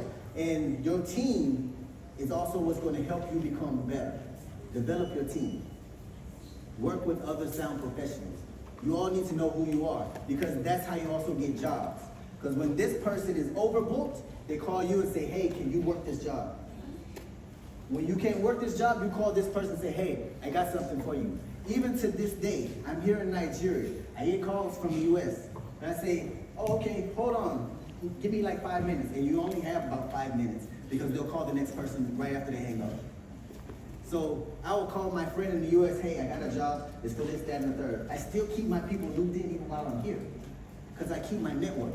And when they have jobs, hey, Sean, are you back yet? Okay, if you're gonna be back, I have something for you. That's how you become locally known. Once you do that, now it's time to step up the productions that you're on. So when you go from the independent production, then you go to the small budget productions, then you go to the intermediate productions, then you go to the big budget productions. Once you get on the big budget productions, then you start to become more global, because now you're on productions that are going to be seen globally. And when people start to see the movies that you're on, they start to look, who did the sound? Oh, okay. Other producers look at, who did the sound? Who was the sound mixer? Where is she? Okay. Can we call her? Who did post? Was it Zeke? Yes. We'll call him. So you have to be the one who knows what needs to happen. And then when they tell you that they don't want you to do these things, you need to have a simple workaround. Okay? Next question. I hope I answered everything. We can take only 3 more questions. Sorry. So quick questions, so we can keep it moving. Thank you. Yes. Good afternoon, everybody. Yeah, my name is Newman. I have a question. It's a very big question that we have been going. There's been a big problem for film producers in Nigeria. And I want to know, what is the appropriate DP when you're going on location to scout on location or to break on location? What's the appropriate DP for filming? What's the appropriate DP for filming? That you can say, you know, this DP is too not appropriate or it's inappropriate. So you can say, you know, there's not on this record or this location is not appropriate for us. So what is the appropriate DP when you want to say, okay, this location is appropriate or it's not inappropriate for filming? Zero. You don't want to hear anything. When you're recording sound, you only want to hear the dialogue. If you're recording outside, yes, okay, if there's birds chirping, things like that, that's fine, it's a part of the world. But those things that are not seen, you hear trucks around, you hear, people fighting over here. You have to say, these things are not gonna work. And if you're already filming, so let's just say we're shooting something and a plane comes by, hold for plane. We'll stop shooting, let that plane go by, then we reshoot when it starts. Because you need your dialogue to be intelligible.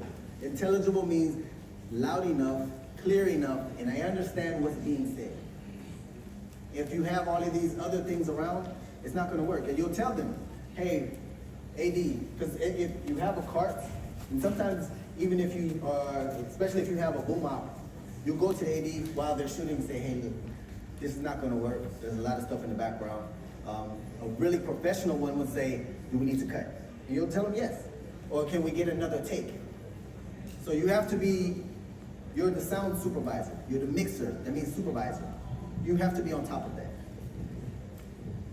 I hope I answered your question. Okay, 2 more questions. Thank you. Hello. Hello. You've been waiting a while. All right, thank you very much for all the information that you gave us. My question is, you're a sound mixer on set, right? Yes. And maybe you also will be involved with the post, because I'm very, very particular. Even if I wasn't involved with the location sound, I'm always very particular. If I'm doing posts, I'm particular about the quality of the location sound. So my question has to do like room tone, for instance. Yes. I realize that a lot of people don't have the patience or don't even understand why we should do room tone, for instance. And they're like, they tell you that, oh no, we don't have time, we need to go to the next scene. And the producers like, I always insist, because apart from, you know, what the room tone is going to do, it helps me with the impulse response in post, maybe the space and all of that stuff. So that's it. How do you ensure that you insist that they do room tone for as long as you're supposed to take it? Okay, so if you're the post sound supervisor, lots of times you have an option to come to set sometimes. And you will make sure that you tell the AD, make sure we get room tone on these scenes. If you have a good AD, your AD will turn to you and say, hey, the sound mixer will say, hey, do we need room tone? And you'll be like, yes. Even if you forget, they'll come and tell you sometime. But let me tell you how room tone works. So some people will tell you to do room tone for 10 seconds. We do room tone for 30 seconds. And the reason why is because that 10-second loop sounds like a loop when you keep on pushing it. So if you do 30 seconds, usually scenes don't last that long. So you can use all of it, and you can use it again. So for each room, you need room tone. If things change, so if we have the AC on now, we need room tone with the AC. If we turned it off one time, we need room tone without the AC. If we're outside, we need room tone. If we're outside in the daytime, we need daytime room tone. If we're at night, we need nighttime room tone. So we need all of those things. And if you don't get them, your dialogue will sound flat. Because you'll have dialogue and then it will sound like everything cut off. So make sure that your people are doing room tone. Because like he said, it helps with post. If you want the best movie, if you want to come and win these awards, you'll need to make sure that you have room tone. Thank you so much, Sean. All right, final question. I think we've had questions from this side. We've not had questions from the middle. Let's go to this side over here. Yeah.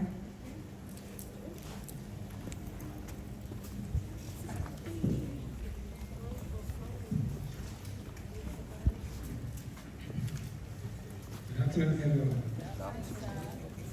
As a sound recordist, and you encounter a situation whereby you are filming indoors, interior, and you hear dog barking outside.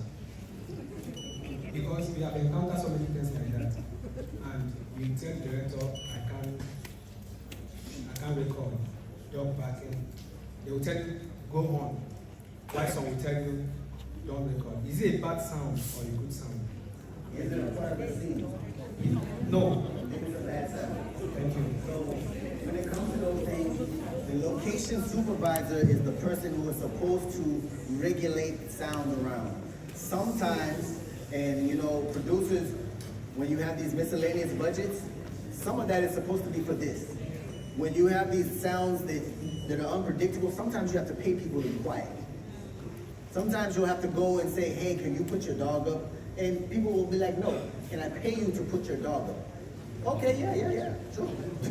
You know, so when you hear those things, you'll tell the AD. The AD would then go to the location manager and say, hey, can we do something about this dog? Can we do something about these people cutting grass? Can we do something about these guys hammering? Or sometimes you can't. Find out what their schedule is. Sometimes we'll have to change the schedule around so that therefore we can get this stuff properly. You know, oh, what time are you going to lunch? Okay, we'll shoot it during your lunch then. All right, let's take lunch early. We'll come back and then we'll shoot. And so those are the things, like you go to your AD. Your AD is supposed to help you solve that. If not, in your notes, dog barking. I tried. Okay? All right, please a round of applause for Sean. Thank you so much. 1 hour plus of just talking about location sound, and you can tell that if you leave Sean, he will go on and on and on just about location sound, right? Please, one more time, a round of applause. Yeah, so this is the first part, like I said. The next part is going to be post sound. How many of you are looking forward to learning about post? Yeah, awesome. I love the end. Everybody, right? Yeah. Okay, so quickly before we go on, I just want us to play. I mean, we're all sound people here, so if you teasers, right? Yeah. DJ Dog, are you ready? So, if you are really into film, I don't even have to say too much. for you to guess what the sound is, right? So we'll hear the sound, and the fastest person to guess the correct sound wins something. Are we up to play? Are we up to play? All right, so DJ W, please, the first sound. When you hear it, sorry. Tell us where it is typically used, like is it a Nollywood film, a Hollywood film or something, and when you hear it, what does that sound like? What's going on? Did I miss something? Come on. Please, DJ W, go on.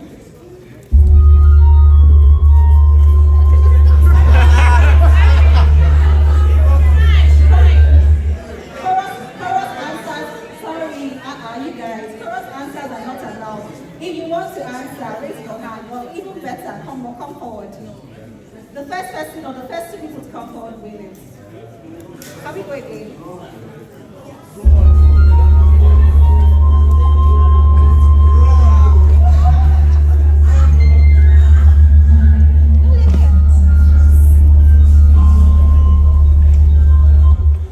Okay, so you tell us first of all the market that sound is known for.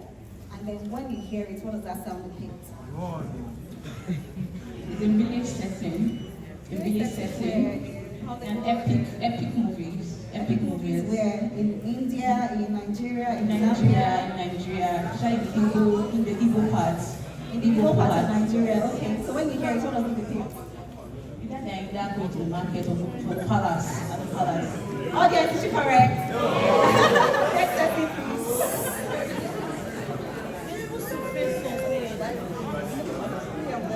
Okay, so tell us. One house, please. So when you hear the sound, okay, Nollywood, when you hear it, what does it mean? Epic. What does it mean when you hear the sound? Please help me again. They are playing Igbo film. Oh, we already know it's Igbo film now. Don't worry. I thought we all watched it. I thought it would be easy peasy. What's going on? Okay. I think this is like a typical African magic epic movie in Hollywood. You have to say African magic. You say the African magic, I don't understand. I'm sorry, I don't feel like that. But basically, I think it's like the score is trying to interpret maybe something about to happen. You know, maybe somebody is planning. Okay. He didn't have to go to say something about to happen. I heard someone say exactly. He hit the nail on the head. Please, give him a round of applause. What's the name? My name is Wisdom.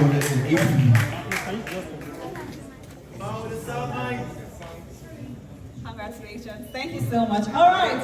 Are we ready to play the next one? DJ Joey, please drop it like it's hot.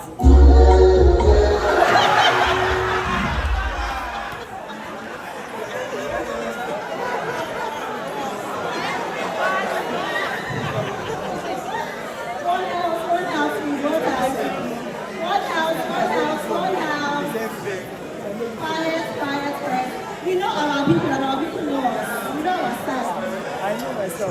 One house. Quiet, please. I know myself now. Let's hear her. Thank you. All right. So it's actually a big Nigerian movie from the eastern part. Nigerian movie from the eastern part of Nigeria. And it shows maybe something is actually about to happen or the danger.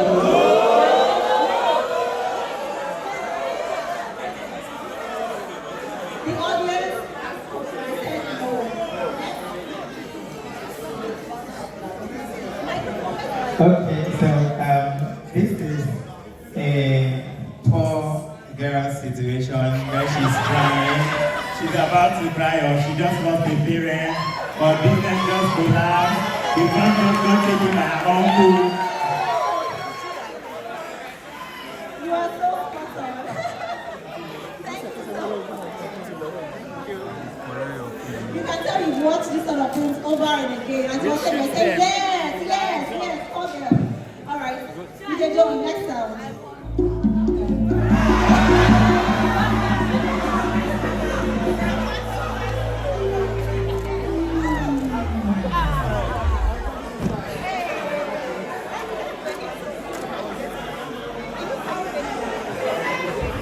Okay, please, one house. Quiet, please. So we can hear them. Please face the Yeah, blocking. Tell us whether you're right or wrong. Yeah, so this sound is mostly used when something bad is about to happen. For instance, like No. First of all, what sound is this? Where is this sound located? Not even located, right? Okay. So, for instance, maybe through it alabu or kimobo, they're about to do something to somebody. Hearing the sound, you know that this man wants to go and do something. I want to pick you. Is it correct? Is it correct?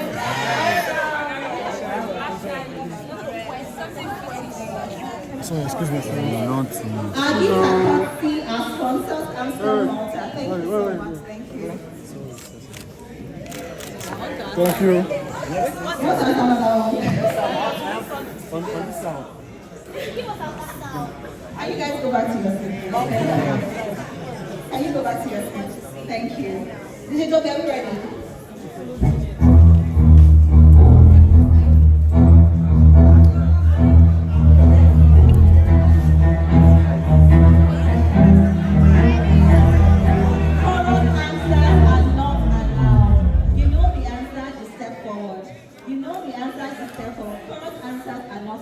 Okay, you're here. Quiet, please. Can you get him? This is mostly used in Hollywood films, and it's used to reveal the suspenseful. It's the audience. It's the audience. It's used to reveal something suspenseful is about to happen. So when there is something about to happen, and maybe there's something bad. I'm seeing people shaking their heads. Did he get it? So once there's something bad like about to happen to a character, then this sounds prepare the mind of the audience that something bad is about to happen. So it's a suspenseful sound. And Hollywood. Did he get it? Did he get it? Wait. Ladies and gentlemen, one house. Did he get this? Partially. So we'll give him a partial gift. Alright, let's hear him. Where is this sound located? Where is it situated in? And what does it say? As you have said, Hollywood actually. No, you cannot say as you have said. Hollywood, and it's not precisely Hollywood. You can also use it here in Nigeria. But now, for example, let's assume as we are all here, then an assassin is trying to come here. You understand? Not assassin in this place. Not assassin in this place. Okay. Maybe a thief is going to a particular house. Like a thief is coming to your house now. Do you understand? This is the type of sound they are going to use. Do you understand? Maybe they want to go and rob a bank also. This is what they are going to use. Thank you so much. Did he get it? Yes. Did he get it? Awesome. Let's give him a gift. Thank you. An umbrella courtesy, multi-choice talent factory. DJ Joby, the next sound, please.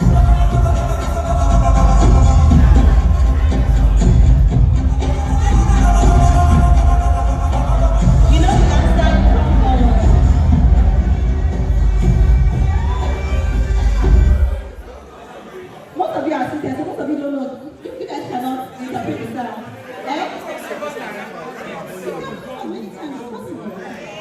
They're not most but he's here, let's hear him. Where is this sound located in? Asia. Asia. What wood? Which of the woods? Okay, alright, okay. And suspense. Look at the audience and what the point of suspense, something's about to happen, maybe in a family, point of realization. Alright, 100%.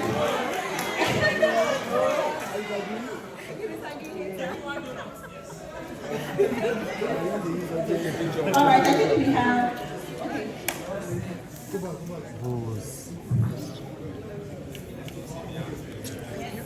What's inside? Do we still want to answer more questions? Okay, alright. Did you tell me please roll?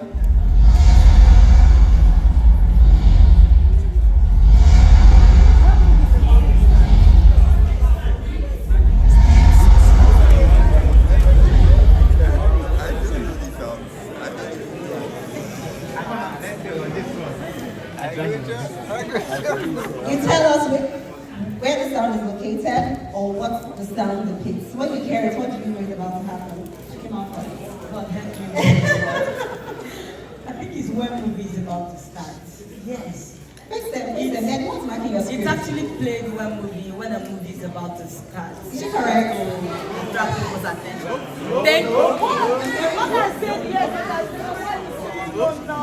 She said this sound is used for when a film is about to start. Is she correct? I don't know. Let's try someone else. This is in Hollywood.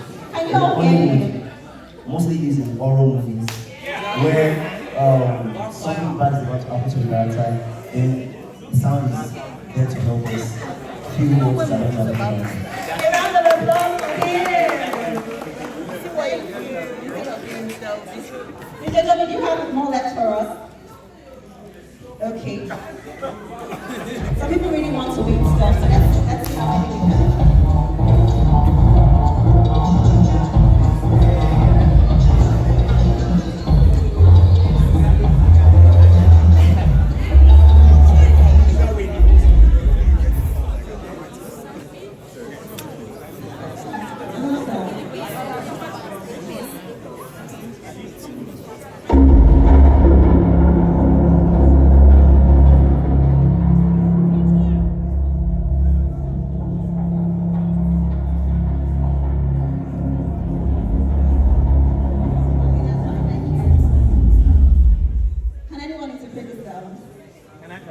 You can try. Okay, so this is a contemporary song, definitely. It's you can use this for races, like a drift, car drift. You can, yeah, you want? The panel of many judges have said no. Alright, try it. Yeah, this score can be used for Please, can we have some quiet so we can hear him? Quiet, please, so we can hear him. Thank you. sorry. So I think the score can be used for like the beginning of an action scene or like a superhero kind of introducing a scene. I don't know, judges, what do you say? Yes, like you have like Batman for instance. Okay, panel of judges have said no. Next person. Okay, One house. This sound can be used for Hollywood movie, most especially in horror films. When you're about to introduce suspense, something will happen in this room in horror.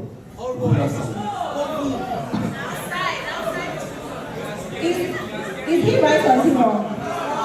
You all are the panel of judges. Is he right or is he wrong? He's wrong. One last try and we'll let it go. You have This is Hollywood sound. Sorry, one house. These are Hollywood sound, and this sound introduced when a hero want to sneak in into a place. Want to sneak into a place. They say hero will not sneak in. Hero jumps in. Hero gets in and goes to the Okay, the last lady. The final. The last person. So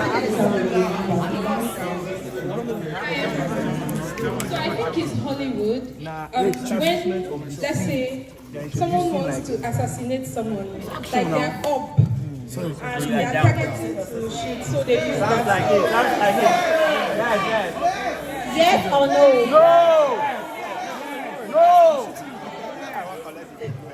No. Okay, panel of judges have said no. Yes. It's fine. Most of you said no, that's fine. You can jump in that sound.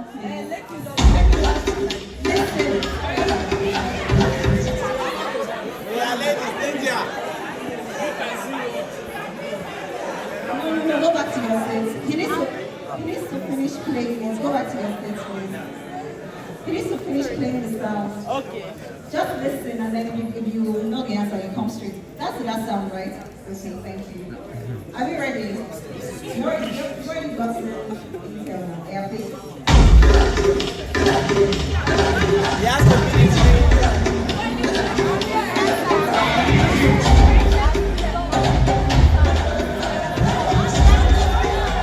Oh God, one more minute.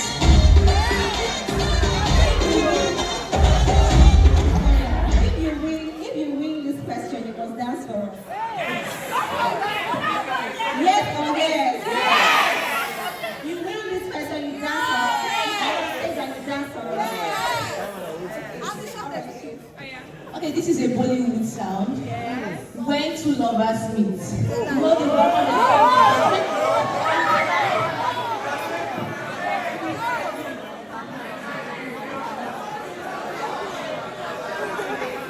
One house. So it's not a film for when lovers meet. That's what you are saying. So what's the sound? Tell us. It's actually a Bollywood sound. Please, let's hear her. You guys are the ones marking her screen. Let's hear her. God help me out. It's a Bollywood sound. And it's not really both lovers and generally played for Indian films, either when lovers want to dance or when one is trying to play kind of sneak. No! Now don't even hear me say no. Panel of judges. You have to listen now. You have to be quiet. You have to listen and accept the girl. Please, can you all be quiet? So you can even hear them before you mark their spirit. Okay, thank you. This is a Bollywood. Thank you. And this is when people are about to dance, not just two persons. All of them. Yes, they all come with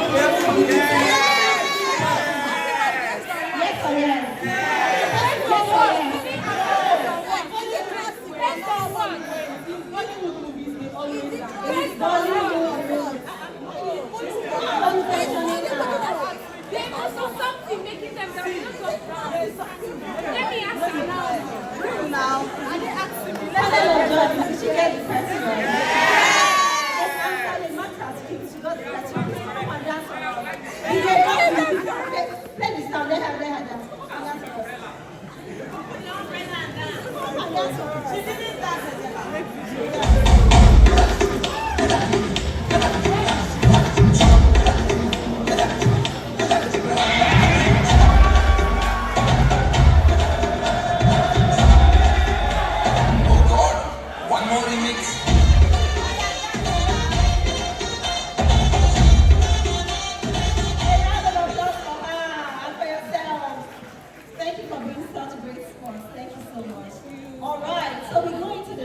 Segment of our masterclass today, and this one is focusing on posters.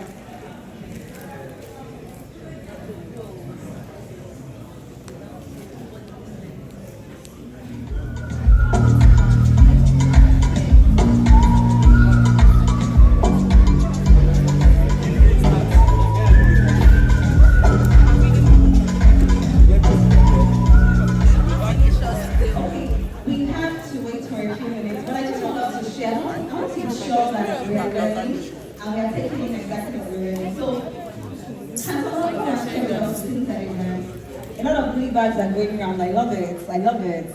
How many of you love AMC masterclasses? I always love it because it's not food, it's drink. In addition to the education, it's never a dull moment. A round of applause for African Magic, please.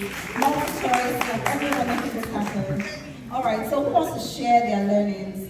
I've learned something today. Let me tell you what I've learned. You need prep days. Do we have that typically in Hollywood? We don't have that typically, right? You just go and rent equipment and you go on set and you figure it out. That's why we're really great at what we do. It's a fact. That's why we're really great at what we do. When American people come here, when you listen to their master classes and they tell you the number of people it takes to do a production, I'm just looking at them like, you guys need to come to Nigeria for master class. You guys need to come to Nigeria and see how we do films in 3 days, 5 days, 7 days, right? They're really great like that. A round of applause for you all amazing people. And you have to come and learn work from Nigerians as well. So I've learned that that's what we do. It's not the ideal, but it'll be great if we have prep days, right? I've also learned that before you mic it, we have to take permission from them. I'm not a sound person, but I assume all of you sound people do that. You do that, right? That's standard practice. You say, oh, can I mic you? And you're polite and everywhere. And before you can be the best globally, you have to be relevant locally. So how many of us here are relevant locally? When they want to do a shoot, they specifically ask for you because you know your onion. Can I see your hand? You really have that much faith in yourself. I love it. It's really beautiful. And as you go from one production to another, small budget to big budget to global budget, you become the global voice that you want to be. Does anyone else want to share their learnings? Oh, our beautiful ladies from... Yeah, please come. Some people came, please correct me if I'm wrong, they came all the way from Zambia, Botswana. Please show them Nigerian love. Show them Nigerian love. Welcome, ladies. Yeah, you can stay there. So please tell us a few things that you learned. Hi everyone, my name is Masaba, all the way from Botswana. You're beautiful. Thank you. I took a lot of notes, so I just shared three. The most important one being that sound wears black. You'd actually underestimate it because they're off camera. I know that you shouldn't wear black when you're on screen, so that was one learning. What else? Scriptation, I didn't know about that app. I'm a writer, but I usually am a director. And as a director, I thought it was important for me to be here because we neglect some people so much. So I learned, I've come to realize the importance of some people. I'll be a bit kinder. And then last but not least, yeah, just that maybe to suggest that wardrobe be present when people are being mic'd. Thank you so much. Thank you. Please remind us your name again. My name is Maseho. Maseho. Yes. Love it. Beautiful. Well, good afternoon. Good afternoon. My name is Larato Orabile, aka Nose Baby the Mosto, aka Madam Chop Live. The Madam Chop Live relates to us because I like to chop live. I love to chop live. We're from Botswana, as she said, and we're here for the ANBCA, so we're very excited coming to this masterclass. I think for me, because I work as a producer most times, I'm always worried about time. So that 30 seconds joke might be a bit offensive to me because I know they're gonna take longer. Yeah. But I'm so glad that it's something that I can take note and be, very actively aware of. We're not on set, especially when it's time to shoot, and the sound people are miking up our talent, as well as taking them to location recce's. Normally when I go for location recce's, I'll go with the production designer and maybe the cinematographer. So having the sound person is also very important, especially because we need to know what kind of environment the surroundings will be in. So, and the black as well. The black was such a huge one, hey? I think I'm going to be very particular with the guys that are on set. Crew must always wear black just so that we don't make the mistake of thinking that, it's just something very small not to pay attention to. So that's what I learned from this experience. Thank you so much, Mrs. Chop Live there. A round of applause for them, please. Any other person wants to share? Please come forward, you and thank you. Good afternoon, everyone. Okay, first thing I learned was build your network in case of challenges. In this film industry we need to build a range of networks so that when things go wrong, we know who to reach out to at every point in time. Another thing I learned was, he talked about backup. Aside from his laptop, he also had a backup on his phone. Another thing I learned was the fact that he said there are days whereby he's the only one on set. Really, those things he was wearing, everything he needs at the point, they're actually inside the holder. So it's important that we have one of those things with us when we are on set to make our work very, very, very, very easy. Then talk about miking. I actually learned how to mic. I didn't know that you can actually mic somebody on the leg, and I learned that today for the first time. Thank you so much. Thank you. Please give him the mic. A round of applause, please. Thank you. Good afternoon. My name is Newman.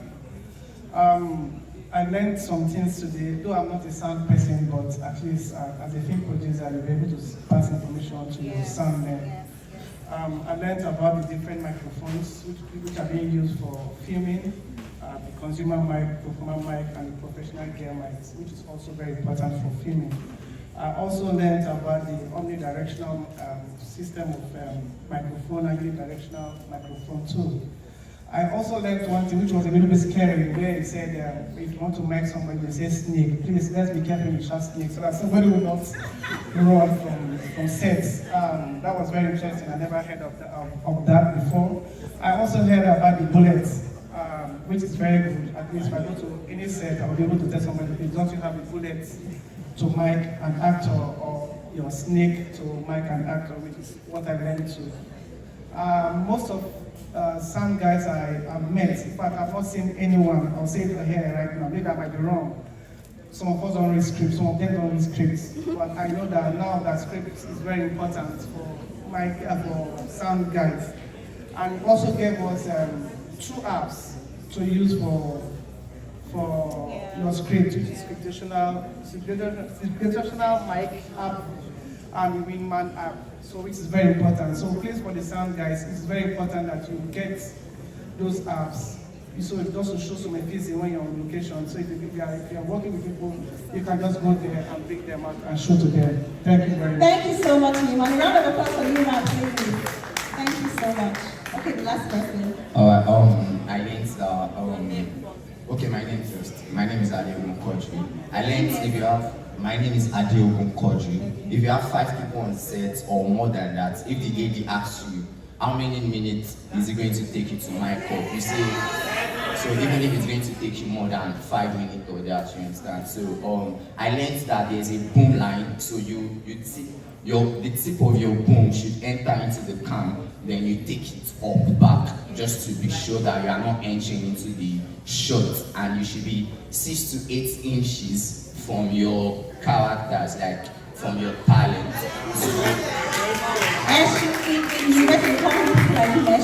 So one of the things I also learned is the fact that we don't actually do that here. Your mic should be down when you are not shooting because of private discussions. Maybe someone is talking to our boyfriend or so you understand that, and you are like, maybe an heartbreak is coming and you are shooting it, then you later go and bring it out to a lot. Thank you so much. A round of applause for him and for all of you, because I know all of you have learned 1 or 2 things, and you're not just going to learn it. I really liked when Newman said he's not a sound person, he's a producer, but he learns and now he's going to implement, right? And our beautiful ladies from Botswana as well. So you don't even have to be a sound person to appreciate the things that need to be done right in your film. So we go back now to the next session, which is post-sound. And Sean is going to be taking us. Please put your hands together for Sean. Has he given you value today? Has Sean given you value today? Please, another round of applause for him. Thank you, Sean.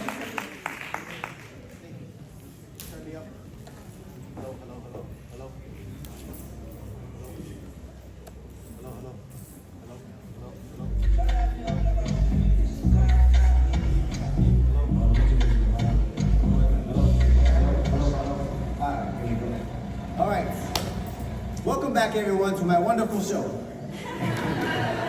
So, just listening to you guys makes me proud because I know that you guys are listening. I know that your next production is going to be so much better when you're on set. You know, I want to implore you guys to network with each other, and on YouTube there are so many videos that you can watch that will also allow you to learn more skills, learn more equipment, things like that. You need to always be learning. Just because you figured out one thing doesn't mean you figured out all things. There is more than one way, as they say, to skin a cat. So you have to be able to do all of those things at one time. Hello? Hello? Hello? Okay, so next we're going to venture into, I'm guessing, going to be your favorite part, and that's post-sound. How many people are here for post-sound? Okay, so I might need to learn from you guys because it's a lot of you. So, what is post-sound? Post-sound is a plethora of different things. So, when it comes to post-sound, your post-sound starts before you even leave set. It starts with the person who is putting the files together. They do the dailies. These dailies go back to post, and they're put in order of how they're supposed to go. So post starts to edit from every day. You know, once you get these files, they want the files in single channels as well as multi-channels at the same time. So like with my recorder, when I give them my file, it gives them every channel by itself, but then it also gives them a left and right channel so that therefore they can hear the total mix. So they can kind of get an idea of what everything should sound like together. Okay, so again, when you go from location sound to post sound, the only thing post should have to do is sweeten up what has already been done. There's no reason why post should have to go back and re-record, recreate, any of those type of things. You know, like we talked about room tones, very important with post, because if you don't have room tone in between dialogue, your whole sound drops flat. And I know you've heard those movies where you're listening to it and they're talking and then in between it is like dead air. That's because there was no room tone, or they didn't know what to do with room tone. You know, so we're gonna talk about a few things like ADR, automated dialogue replacement. That is what they will do if you give bad dialogue on set. If you record something that they can't use, they're going to have to go and do ADR. ADR is done in either back on the location or you do it in a studio. When you're doing ADR in the studio, you'll have someone in your booth, but then you'll also have a monitor they can watch. So it's similar to voiceovers for animation. So you'll be watching it, and as you're watching it, the actor will be doing the dialogue over. They'll be trying to recreate it in the same way that they did. They'll try to give the same type of breaths. They'll try to be out of breath if that's what it takes. You know, if they're sad, they'll try to give that same emotion. A lot of times you can tell when some dialogue has been ADR because it doesn't sound natural, because it's done in a studio. And so even though you've gotten clear dialogue, you don't have the ambiance of the room, because with these lavaliers, with the boom mic, you also get the ambiance of the room. So therefore, when you're doing your post, you already know how the room sounds, now you add on to it. You'll get some of the footsteps.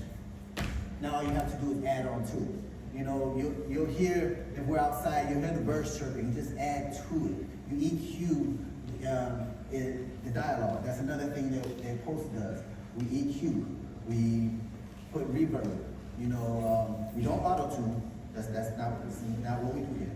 But some places, if it's a robotic sound, maybe they'll put some auto-tune on it or something. But for the most part, all you want to have to do is put a little bit of EQ, a little bit of reverb. You know, sometimes there are parts of the speech that you don't want. So, like you'll hear this telephone effect when people are talking. You know, they'll sound like they're on a telephone.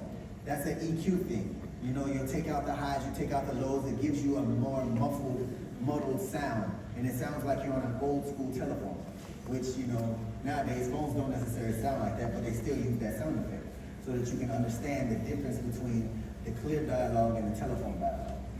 You know, so there's also where we want to go and add to the scene. You guys just played a game where you figured out where the music came from, where the sounds came from, what they do. All of that is important to making sure that people get the emotion that is meant to be seen in that scene. So if you're playing some upbeat tempo, but the girl is crying and she's feeling for someone who just got hurt, that's not going to match. You know, there are people who compose, there are people who do sound design, there are people who do dialogue replacement, there are people who do dialogue editing. Like, these are all different types of things that we'll do during dialogue. When I was teaching Talent Factory, you know, one of the things I asked when we first started was, who do you think does more? Post video or post sound? And a lot of them were like, oh, video does this, video does that. Yes, video does the coloring, video does the editing and things like that. But that's pretty much where they end. You know, there's a few other technicalities that they do, but when it comes to doing sound, there's at least 5 or 6 different things that we have to do for that same one scene. You know, when it comes to building the environment, if someone is walking, when we're on set, a lot of times we'll capture that. Like, hey, let me get that on that floor. Let me get the walking. We'll get the boom and we'll capture it. But even still, with that, when they go to post, they're going to recreate it. And that's what we call Foley. You know, in Foley, we recreate every noise that you hear. If it's the rustling of the clothes, if it's the stomping of the feet, if it's the clapping of the hands, if it's anything, the leaves rustling, if it's dishes, all of that stuff. We recreate everything in Foley so that it is nice and crisp. A lot of times you'll watch these movies and they'll use the original audio, the original sounds, and even though the dialogue may sound good, everything else sounds kind of like, where did you get this? Like it's not crisp. It doesn't sound like it's a part of this scene. You know, so that's where we do Foley, because Foley heightens the sound of what's going on, you know? So if we have the wind blowing, we're going to add wind in post, you know? There's nothing that we do for sound that we don't enhance in post, you know? There is, let me see what else about balancing, dialogue, okay, and then there's also, when we're doing EQing and we're trying to make sure that dialogue and sounds are seen and heard the same way that they're supposed to be. So if you're watching a car scene and the car goes from left to right, the sound will also follow from left to right. So we'll do the balancing. That's why you don't see everything is right in the middle. You go to the movies and they have the 5.1, you'll hear everything going around them. If there's kids playing over here, you'll hear them over here. You can look up and be like, oh, they sound like they're there. You'll hear someone else talking over here. You know, you have to know that when you're doing this EQing and these dialogue editing and building this environment, that you have to be aware of what's happening on screen, because everything you see has to be represented in sound. And this is a part of post. You know, I told you about location sound. That is an art form on its own. Doing post is a whole nother beast, because there's so many other facets of sound that you have to be aware of. And it's more like what a music engineer does in the studio for an artist. That's what a post sound person does for the movie. So as you listen to these songs and they're, you know, the song and the music are right there together, and you may hear little sound effects in the background, and you hear the ad-libs and things like that. That's the same thing we're doing for movies. You know, we're making sure that your experience is exactly what it's supposed to be. The emotions that you're supposed to be getting are driven through sound, not video. Video is the enhancement to sound. Honestly, that's how I feel. Because, like I said, we can listen to a whole murder mystery and be into it and be sitting there at the edge of our seats with the sounds that they give us. But if we watch that same murder mystery without sound, we're just like, what time is we? What are we eating? Can somebody bring me something to drink? Like, this is boring. You need sound for everything. In everything you do in life, we have sound. And in post sound, we make sure that your movies feel like real life. Okay? So, let's see what else.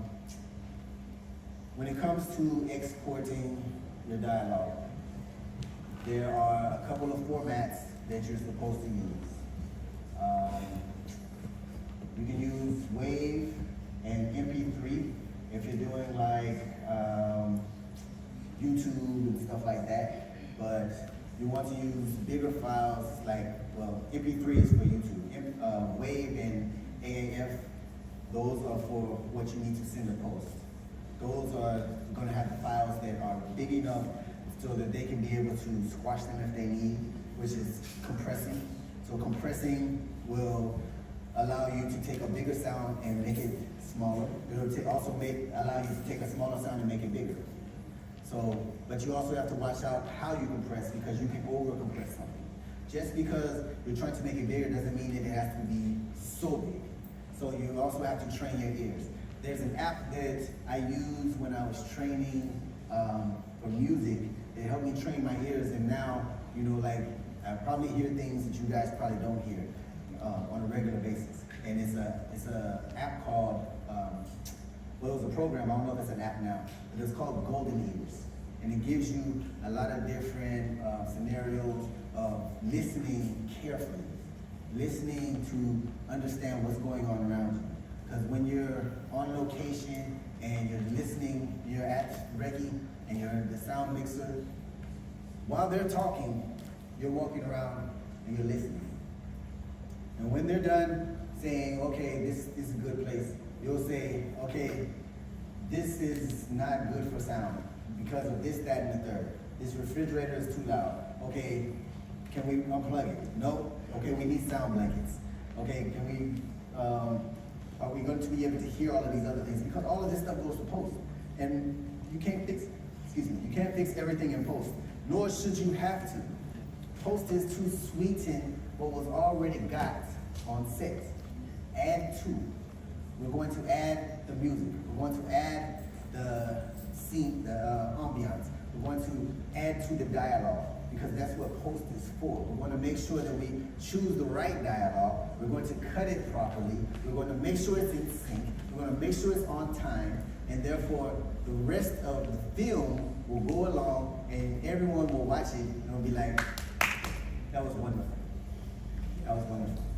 And again, the better you do, the more you'll get recognized, the more bigger budget movies you'll get on. These are the type of movies that generally go to award shows. If your movie wins an award, you win an award for sound, more than likely. The post people do. But as post people, I implore you to go to the locations people, because they help you with your job. But you know, let me see. Usually what we give from, so the file system that we use for giving audio from location to post, usually, so mine, we do a double recording. So therefore it's redundancy. Everything is redundancy. So that's why you have a boom mic and a lavalier mic. So I'll have a SD and a CM. Some devices have 2 SDs.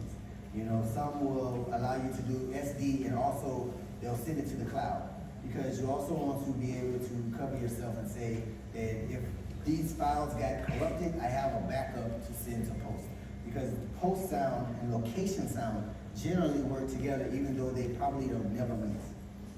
You know, I've been on set with post sound mixers and supervisors before, but we may have spoken in passing, but we don't sit together, we don't hang out together, because we're doing 2 different things. They're usually in the office somewhere far off, and I'm usually here on set.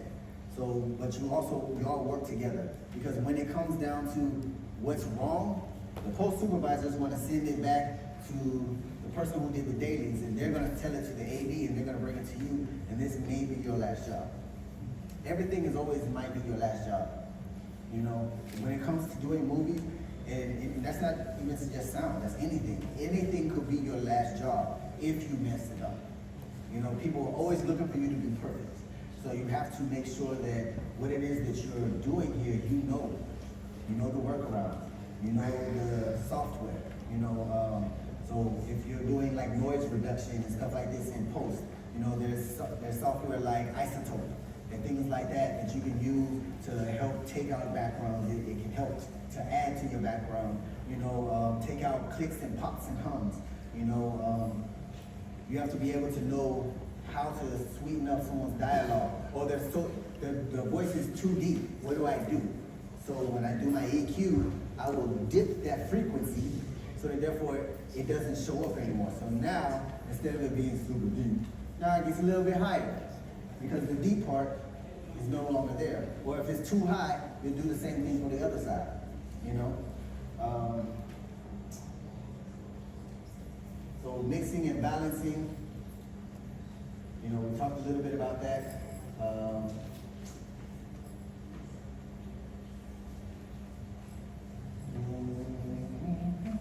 So it's not, because I can't really show you a lot, you know, it's hard for me to tell you specifically how to do certain things. But what I can do is, I can open this up for you guys to ask me more questions, because I would rather be more interactive when it comes to post, because post is a little bit more hands-on than locations. And since there's so many more of you, I think that this will be better for me to teach you post. I can answer the questions better that way.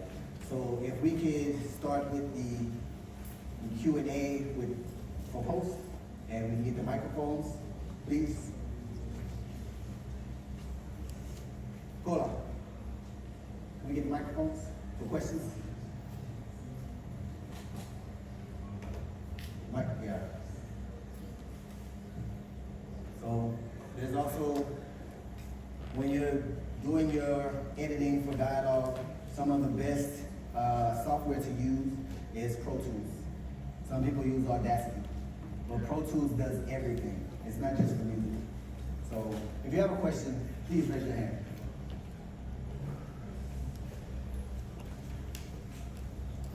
Thank you. Hi, my name is BC. So, movies like Titanic could never have been successful without music, especially the flying scene, the effects when she was drowning and all that. So, my question borders around music and effects. I've realized that in Nollywood, yes, we may have the right materials for music and effects, but the application or probably the frequency in which the music and effects are used are usually wrong. So, for instance, you have a gunshot, you're hearing maybe a very high frequency and it really doesn't sound like a gunshot. While watching such movies, it just, everything just goes downhill from there. So my question is this: is there any advice you could give while applying music and effects to bring out the best out of that scene or a particular scene? Yeah. So, like what you guys were doing earlier, was trying to match the sound to where it is in certain films. You have to know what the feeling of that scene is. And so if it's a horror movie, you know what horror music sounds like. It's a little higher pitched, it's, kind of things like that. You have to understand the psychology of the film as well. So one of the first things that you do is when you have this whole film in front of you to do the sound design for, watch it first. Watch it all the way through, even though that you haven't done anything to it. Watch it through, so that therefore you can start to feel it. They usually will give you music cues. They will give you where they think certain sounds should be. When it comes to music and things like that, a lot of times they will have music that they already want placed. And so therefore you'll say, okay, this song fits here, this song fits there. If it doesn't, again, you have to also be able to say, this is the feeling that I think you're going for, but with this music you gave me, this is the feeling you're going to get. And be able to have an alternative. So I think that if we use this song, or if I go ahead and compose something like this, then you can get this feeling. And you showed it to them. Because a lot of times telling someone something, it doesn't register until they see it and hear it. So if you're going to say that, always have the alternative. Always come with a solution. If you have a problem, always come with a solution as well. Because if you don't, then they're like, what's the point if you're just going to just tell me the problem? I need you to fix it. It's part of your job to know. So you need to know these sound effects. You need to build your sound effect library. You need to go and do your own Foley. Go outside and start, okay, this is Ford Explorer's engine, and you just listen to the engine. So therefore you have your own sound effects built up. So therefore you don't have to use these gunshots that don't sound real, or they have this high pitching. And you have to be able to say, no, this is not gonna work. And not just say, oh, well, I found one and I'll just use it. Be a professional. Don't just be someone who got a job and don't care. If you care about your livelihood, if you care about working your next project, then you care about this project first. And make it your best. Every time you step on set or you go to your computer and you open it up to do some kind of sound, anything, always give it your best. Because your best is what you require to move to the next stage. If you start to slack, then your next job will be slack. So if you want to move to the better things, start doing better. Research, work with other people, build your network, and know. Watch movies. That's part of your research, is to watch these other movies and see what sounds they're using and why they're using these sounds. Why they're playing these music. What does this give me? So you do the research so that therefore when you get on set or when you sit at your computer, you know exactly what to do. All right, did I answer your question? Yeah. Thank you. All right, so the next person.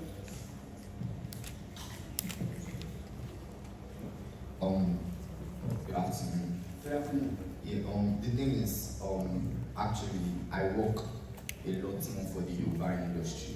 And we have this issue where, as an editor, like a full movie editor, you're expected to do the color, do everything, including the post sounds. So now, when something out comes, like, okay, they just want you to do only the post sound. What they need is, what they are being to start the conversation like this. How far, my bro? DSTV, African Magic wants to accept my movie, African Magic, please. So they'll be like, and they are going to be closing up tomorrow. Like, they won't be accepting movies for this session anymore. I need you to make sure the post sound is ready tonight. What they are sending this morning, I need it to be ready tonight. Now, you taught us concerning location sound that, okay, when they send their email, we should tell them that for this amount, I can do this, for this amount, I can do this. How can I convince someone I want to, like, I know I need a portfolio, and if I don't even collect this also, I will get hungry. So like, how can I like match that? I want to sound perfect, and I also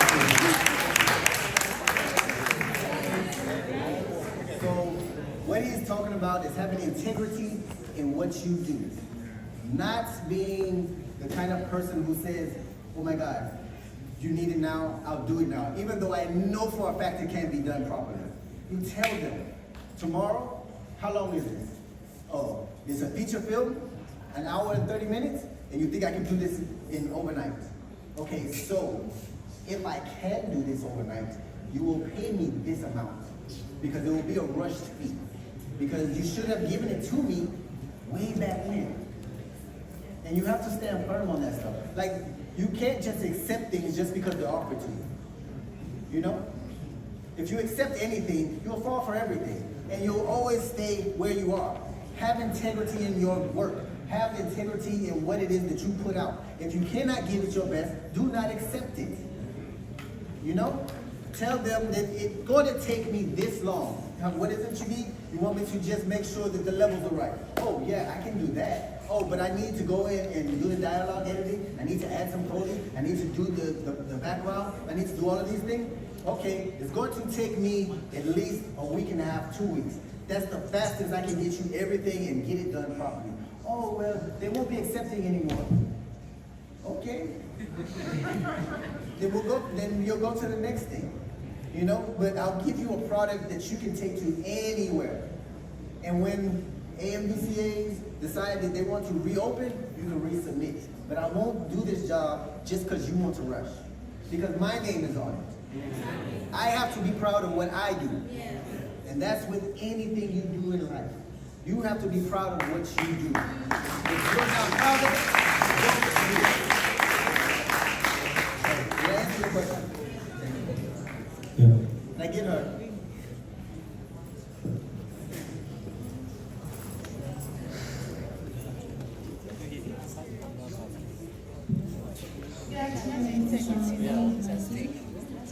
So, what are some common challenges that you have faced in sound post-production, and how did you overcome them? So, what he asked is one of the most common things you're going to get. Can you do this? I need it now. Oh, so, just maybe 2 weeks ago, I had someone call me from the US because they heard about what I did when I was in school, and one of my classmates told her how good I was.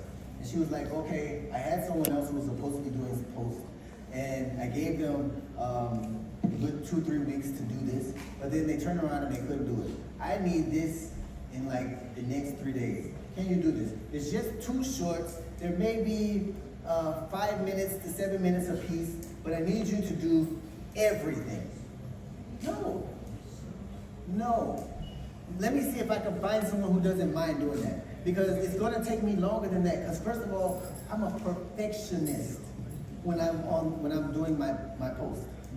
Because when I start doing my dialogue editing, like I told you before, those old Chinese movies where they're, and then you hear the sound, I hate it. It's like nails on a chalkboard to me, you know?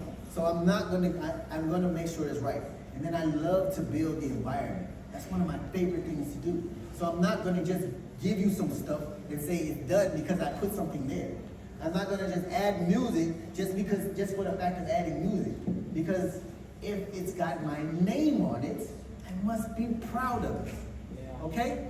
So I won't accept anything, but that's the most common thing. And I will pass it off to someone who is lesser experienced to get the experience of doing some things, but I can't accept it because I know what I do. I know what I've done. And if I'm trying to move forward, I'm not going to accept it. So now me and you can talk about giving me a longer timeline, but if you can't, then I'm just not the person. Okay. Yeah, my question is, I'm not a sound person. We're all sound people. Yeah, so I'm a training director, and I want to ask this question from the perspective of the director. If I want a shot where I have 2 characters in the scene, and one is standing here, the other is standing, the other character is standing very far from me, maybe a little far from me. And in that frame, it's more like from me, over the shoulder or over me to him. So which means, and most of the movies I watch today, the sound level of the both characters are equal. Most of the movies. But Hollywood movies, sound levels are either, because the shots coming from you, so the sound will be, my own sound will be, my voice will be louder than the other character. And maybe the shots coming from him to me, so there should be a slight change in the sound. But most movies, those changes are not visible. We don't see them, we don't hear them. So I don't know, is it right? What I'm thinking, is it right or just overthinking it? So that's my question. So that question has multiple parts. So the first part is the location. When you're shooting this, your sound mixer, your boom op, is getting dialogue from the perspective of camera. So whoever's on camera, that's who you're going to get, that's who's mic'd up, that's who's got the boom. The other person may be talking, but we're focused on him. You know, and then when they turn around, we'll be focused on him. So now, when we take that and we go to post, you're right. I should not be the same level as someone who's off camera. The person who's off camera should be less than me because the focus is on me. So I should be the more clear person. When it turns, they should still be clear, but it shouldn't be as loud. So if you look at some of these Hollywood movies, you'll hear the difference of who's on camera and who's not. That's how you can also tell who's on camera and who's not. They're still loud and clear, but if you're talking to me and I'm looking at you this way, if we're both in the shot, yes. If you're somewhere far off, yes, it's supposed to sound like you're far off. There's supposed to be reverb. There's supposed to be delay. It's supposed to sound like you're yelling at me.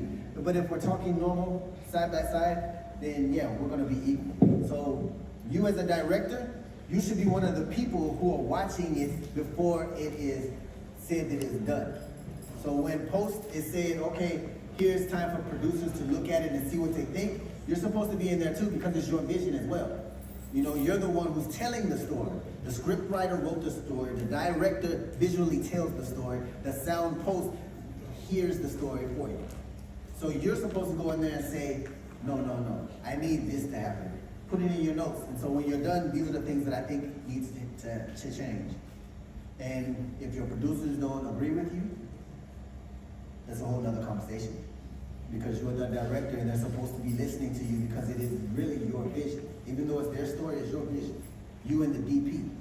You know how you want the story told. The DP knows how it's supposed to look. The sound person knows how it's supposed to sound. All of you work together. So you make sure that you say what you have to say and you are heard for your production. Because again, your name is on it. And if you're not happy with it, you need to stand up for yourself. And that's one of the things that people have an issue with, is standing up for themselves when they're on set. They think that because the director said it, it has to be right. Because the AD told me it has to be right. Because somebody said something, it has to be whatever they said. No, you are the professional. That's either in post, that's on location. You are the professional. It is your job to tell them what will and won't work. And then, if they don't want to listen, go to your notes. I tried. They didn't want to listen. No what? Okay? So did I ask you a question? Thank you. Can I get this guy here? And please, don't be afraid to ask me anything. I'll answer any of these questions that you have. That's why I'm here. You know, I want to make sure that the experiences that you're having, I can help you to understand better. So therefore, when you go back and you have these experiences again, you kind of know what you need to do. Okay. Thank you, Sean. Okay. Yeah, so my question is, still has to do with sound, but also generally filmmaking. So like, over here in Nigeria now, we go on set, we do all of this stuff, we do our posts, put a lot of work in film, and bring your film out. And the first week, they pirate it. You know, what are the things that you could do? Because now, one of the things that helped me, we just released the film on Prime recently. I did original music for the film. And one of the things that helped us YouTube was the fact that I did original scores. Because when the director called me, he says like, okay, what you gonna do with music? I said, where are you getting music from? That's what he said. To getting music, no, we're gonna do music from scratch. So when I did the music, I put it on the stores. So I have like publishing on it. So it was true that I was able to bring down the content, but there's still other sites where they just bootleg it and pirate and all that. So how can you make sure that your work that you've done for posters, you know, is, when you talk to the producers, like what can you say to them to make sure that things like this do not happen? So for one, you have a contract, and your contract will state what your job is. If in your contract original score is a part of it, then you negotiate that with them. I want back end points. I want, I want my name to, original score by, but you also register your music. You talk with them and you say, okay, I am the owner of the IP of this stuff. This music is registered to me. So you'll go to, I don't know if you guys use the same ones, but I think, but you can go to ASCAP and BMI and you can register your music. If you're doing the soundtrack, you'll register the soundtrack. So that therefore, when it's sold, you get what you need from it. And therefore you make sure that you protect yourself. You protect your IP because that is your stuff. And that's what people are going to look for you for. And they have to know that because it's on here, as long as it's on this movie, you can sell it any way you want to. We're already in cahoots together. But you cannot take my music and use it on your next production without paying me. Just like I can't take Chris Brown's song and come over here and put it on my album without paying him. Same thing. But you have to know that in your contract, you have to see what it says and you have to know what your job is. A lot of times they'll say, oh, well, we just want you to do this, and then they'll come ask you, well, can you do this? Well, can you do this? Well, can you do this? When I'm on set and producers, we say, okay, we need 3 mics. So we budgeted for 3 mics, my pack, my boom, and a couple of other things. And then they say, okay, well, today we've added, because they'll rewrite all the time. And now today we've added 2 more people to the scene, so we need 5 mics. Okay, send me email, send me a text saying that, so that I can have this to show, covering my butt. And then we'll send threads. Okay, for me to do this in addition to what I'm already doing, it's going to cost this. Because if I don't have these packs, I have to go rent these packs. And somebody has to pay for it. Are you expecting me to pay for it? Exactly. So therefore, you're going to make sure that it's said, okay, we're going to rent these 3 packs for another 10,000 a piece. Then we need 3 of them, so it's going to be 30,000. And then you said that you want this, that, and the third. This is how much it's going to cost. And then you say, is this okay? Are you okay with this? And they'll say yes, no, or they'll want to talk about it and change it. And then once you get to the end, are you okay with this? Yes. Then you go for it. Until they agree, you don't do it. Because if you don't agree, then it's for free. And there's nothing you can do about it because you gave it to them. At that point, you're more like a work for hire, but you just didn't sign a contract. You know, well, we was going to pay you under the table, but we didn't decide that you were going to get paid. All right? All right, can we get this next person, please? Hi, so my question is pretty much easy. Two questions. As a young filmmaker, how do you achieve an excellent sound design for short film or 5 minutes for YouTube? And my second question is, Oscars dropped and Zimmerman's soundtrack for the film, I think this part 2. They didn't pick him for some reason. I couldn't get why. Maybe, I don't know, can you hear me? So, ask me that again. Alzheimer, they didn't pick his soundtrack. He did a full soundtrack for Dune Part 2. They disqualified him. So I didn't know why. I was confused because he did Part 1. So they said I don't know how I don't know if you can explain. So I can't tell you why someone didn't pick something. I was not a part of the committee. I thought it's the public comment or something. No. That stuff is never. Sometimes they'll talk about it in an interview, but it's usually never public. So usually the person who didn't get picked, they'll talk about it somewhere and say, oh, they didn't pick me because of this, that, and third, because, you know, they're feeling away. But, you know, usually if it's you, you can ask them what was it that was the problem. And this is something that you should always do. You know, to make sure that you get yourself better, always ask for criticism. What did you like, not like about this? So that therefore you can know what you got to do the next time. So you say, oh, well, your footsteps didn't sound like they were on wood, they sounded like they were in mud. But he was in the house walking on hard floor. Okay, the birds sounded more like eagles when it was like pigeons. So, you know, your sound design wasn't exactly matching what we were seeing. So they'll tell you certain things, you know. I hope that answers you, because I really can't tell you why they didn't pick it, because I wasn't a part of it. And you had another question, what was the other one?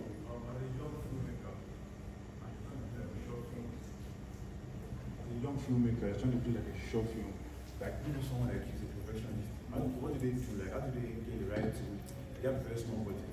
They can't probably afford the boom or the lapels that gives you like well, basically you want to know how you can get someone who knows what they're doing to work on your film that is low budget? Not necessarily getting the stuff, like maybe it's a short film, maybe you are using your friends, or you have the knowledge of how maybe you have to be done, but you can't afford some of the tools like the boom mic, like you said. Just something short for you to probably like 5 minutes, or you're a professionalist, you want the sound to be clean. You are trying to put that sound design there, but you don't have the big budget for all that, but you have an idea what you want. So, this is where you have your network comes in handy. So when you come and you're a budding filmmaker and this first, because for one thing I do commend you guys is a lot of times you guys will pull out of your pockets to do your films. You know, in the US, that's not done a lot. You know, usually we're going to find financing somewhere. There are a few people who are independent that do that, but you guys do that a lot more than we do. So if you have that short film, you can say it's 5 minutes long. A 5-minute film still may take 2 days to shoot. It still may take 2 or 3 weeks to go to post. Because you have to shoot so much more than you're gonna actually show. You know, you've got your B-roll, you got your A camera, your B camera, your wides, your cowboys, you got all of this other stuff that you have to shoot and put in to make this 5 minutes. So just because you say it's a 5 minutes, doesn't mean it's gonna take you 5 minutes to shoot it. Okay, but when it comes to getting the sound design and things like that, if you have a network of people who you know who can make this happen, then you can go and talk to them. And this is where negotiation comes in. You'll say something like, okay, so I'm gonna do this film. Me and you, we're friends. You can do the sound design for me. I know you charge so much. This is probably gonna go to YouTube first. If we get a good response, we'll try to move it somewhere else. Whatever I get paid from this, I can give you these points on the back end, which means that when you get paid, we'll now pay you something. So there's other ways. Sometimes people are starting to get their ground just like you are, and they'll say, okay, well, for this, I need credit. I need to have my name in the credits saying associate producer or something like that, because sometimes that works out too. So you have to be creative in all aspects of doing this. So if you need somebody, you have to be creative on how to get them on there. What can you give them that's not money that will allow them to want to come and help you? And a lot of times it's because you're friends and they just want to see you do good. But you know, always be able to offer them something. I don't have a lot. I'm definitely going to feed you on set, you know, but can you come and work with me? I'll make sure that you get credit as associate producer or whatever the case may be. Okay? So, do we have another one? Let's come right here.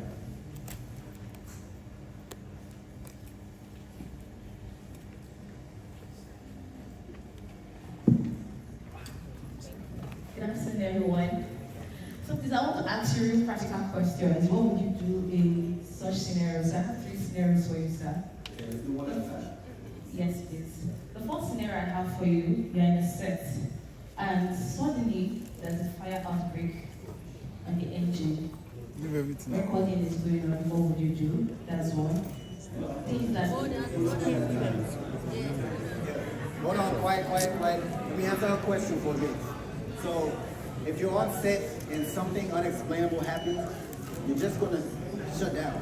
Because for one thing, that's dangerous for the other people. So the AD should be calling cut anyway. So if your gear is close by, you're gonna hey, there's something going on. Like usually, like the little pack I had, it has space for a walkie.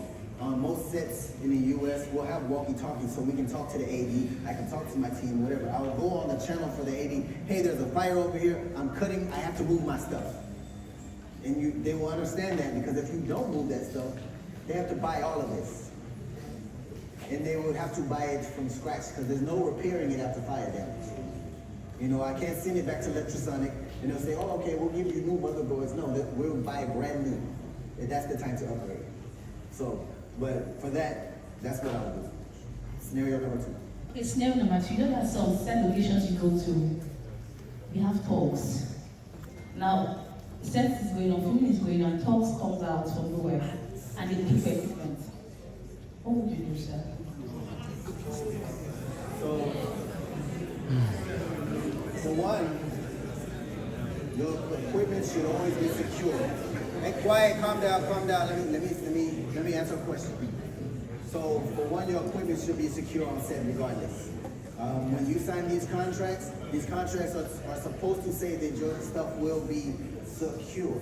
So even if you do, like sometimes we'll be shooting in the same location over and over, and so they'll say you can leave your stuff here. They're supposed to be able to just walk up and do things to your stuff without you knowing. And if they do, that's when you fill out that L&D reports and say, my laptop was stolen, my disc was stolen, somebody broke this, and they will have to replace it. That's why security is supposed to be on set, to make sure that your stuff stays secure. And if they don't, production has to pay for it. And final question. What would you do in a situation when you felt that you had pressed the button for recording, at the end of the day, everyone has been speaking and there's nothing to show forth for it, what would you do? Oh my goodness. So, there's not one sound mixer I know that hasn't happened. Yeah. Not one. Even me. I was recording something, I just did my daughter's graduation. And so I was trying to record her graduation. And so they did the speech and they did all of this other stuff. And I'm sitting here just holding my camera, I'm like, oh my gosh, she looks so beautiful, I'm so happy. And then I go back and then I say, I didn't record any of that. Oh my goodness. So, when you're on set and that happens, this is what you do. You go and say, that was bad for sound. I did not get that. His microphone sounded like trash. Can we do it again? Okay, we're going to hit, I'm going to hit this early. And then another thing is if you hit it late. So these things have, so this has a 6-second pre-record. So if I hit it now, 6 seconds ago it started recording. Because as it's on, it's still in record mode. It just won't save it unless I hit record. So that happens to everyone. You just have to be smart enough to not let it show. Do not ever let them see you sweat. And last one is, I'm sorry.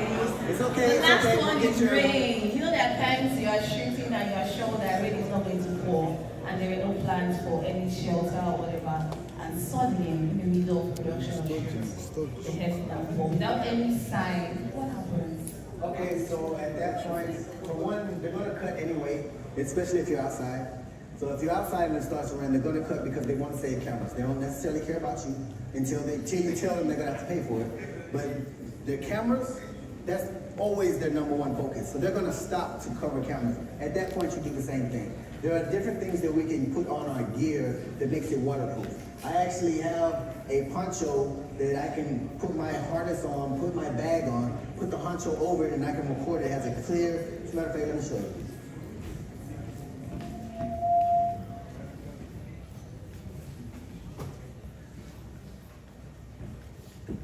So, this poncho is for rain. As you see, it's all clear in the front. This is so that I can be able to look down and still be able to see what I'm doing.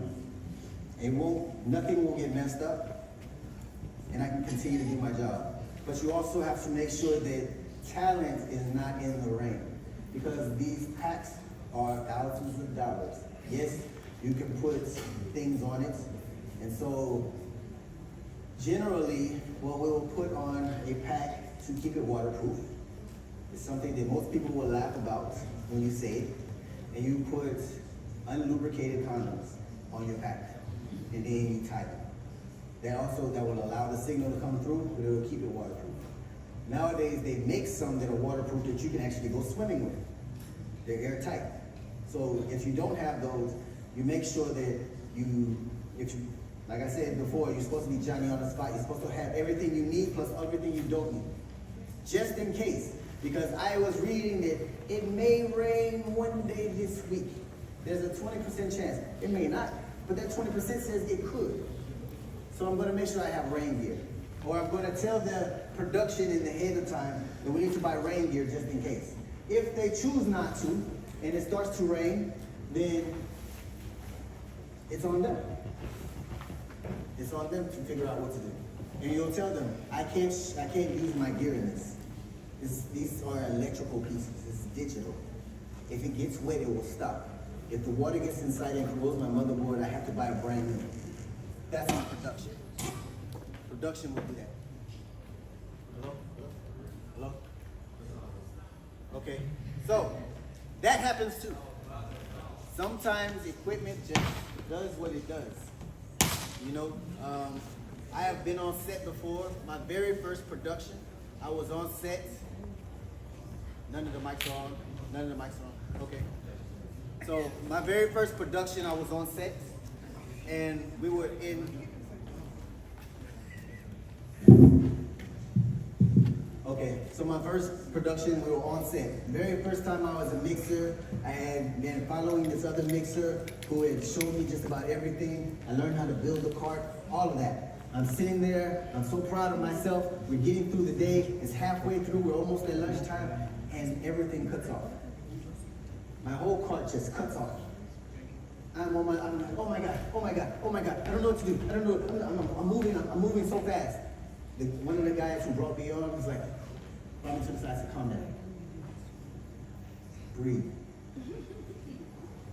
If you make a fuss, they're going to feel like you don't know what you're doing. Anytime there's a problem, you stay calm. You got it. Yeah, you got it. Even if you have to call someone, you got it. If you have to go through, that's why you have to know everything about your stuff. You have to know how it's wired, everything. You have to be the one to wire it so you know that if something's happening, where the problem could possibly be. It just so happened that someone kicked my plug out. I'm looking at everything around. It just, the house power got undone. And we were back to running. But as I was running around, they knew this was my first time. They brought me on like this, so they understood. But had it been someone else who didn't know me, and I was running around like that, this guy doesn't know what he's doing. We need someone else here today. If not today, tomorrow. Because I can't have someone who, in the face of things, is running around, he's jumping over this, he's doing all of that, you know, because now he's making the rest of the set uneasy. Now everybody else is getting nervous because of him. On set, you have to be careful because there's so much around. You can't run around. You can't be frantic because it's like a domino effect. It starts with you and it goes through the rest of the set. So you have to stay calm and you have to know everything about what's going on. And even if you don't know, okay, how long is it going to take? This time you don't say 30 seconds. You say, give me a second, I'm working on it, and then you go back to what you're doing. They may sit and watch, and you'll be sitting here on the phone. Hey, so this is what happened, this is what happened. Because you always need to have mentors. You always need to have people who do this or do this on a level that you're aspiring to. So that when you can say, hey, things just cut off. Did you check your batteries? Yeah, my battery is good. I see that it's still connected. It's not coming on. Okay, well, what do you use to record? Oh, 633. Oh, okay. Is it on internal or external battery? Because you can have it on either for you. And if your internal battery dies, it cuts everything. And so that would be like, thank you, bro. We're back to business. Okay, did that help you? So who has another question? We'll come to you next.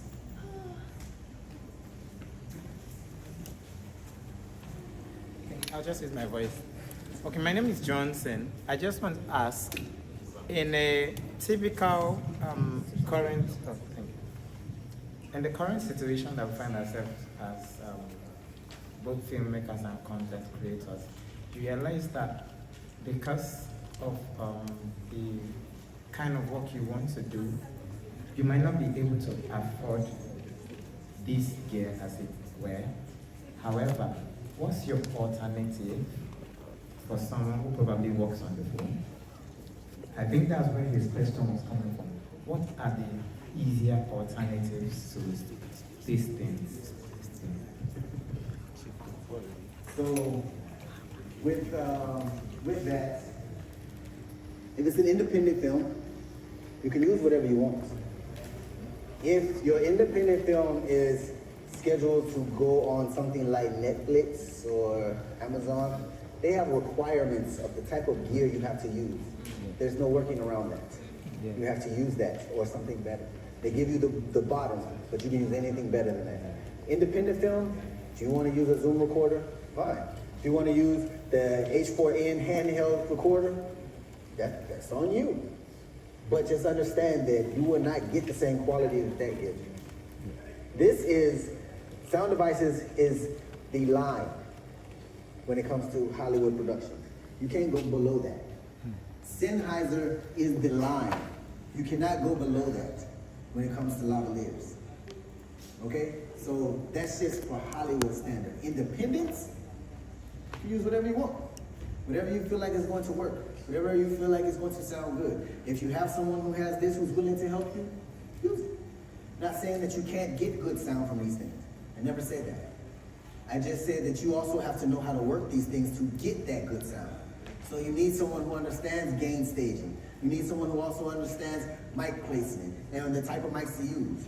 You know, and all of these other different things. So I'm not saying I've never used Zoom.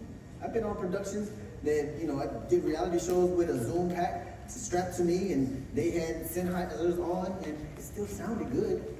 You know, it might not have been, you know, as EQ'd or, you know, the preamps aren't as good, but it doesn't mean it's not good. That's just industry standard.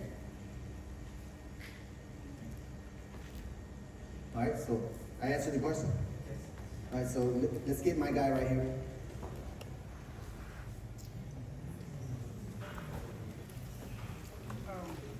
I just want to respond to her question and your answer. Question. It's on set and she didn't record while they are rolling. And you say she can say, there's a problem, my equipment problem. I think it's inappropriate to say that because we have two issues now. If it's equipment malfunction, it's a separate thing. If it's a negligence, it's a separate thing. For the operator to say equipment issue when it's her own negligence, let's say. Okay, director. That person to say. Not director, the club. These days we have monitor there, the producer, the director, everything is fine. So you may remember correctly, AD have called for a role because they will call your attention and you didn't monitor the system and you proceed and you are ready for an action and then you come back and say, problem with my equipment. I don't think that's not appropriate for you to say problem.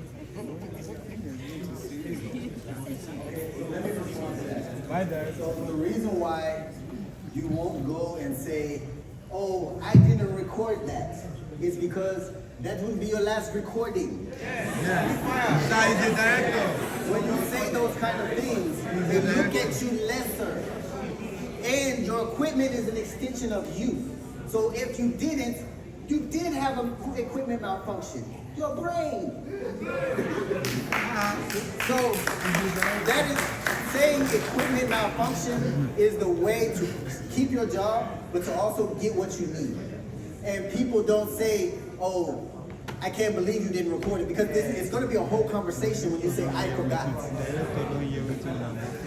People are going to look at you differently for the rest of that production because you say, I didn't record. You will have your AD say, calm down for me, please. You'll have your AD and your director coming to you. Did you record? Did you record? Did you record? Or did you forget? So you don't want to put yourself out there like that. You want to say something that is more universal and people understand that these kind of things happen. Equipment malfunctions whether you like it or not. You are an extension of your equipment. So you had that issue. I didn't record. And I may not have recorded from the beginning. I might have gotten most of it, but then I might not have gotten all of it. So it might have been that I forgot. Or it might have been that my recorder might have been doing something too. You don't know. You're not here.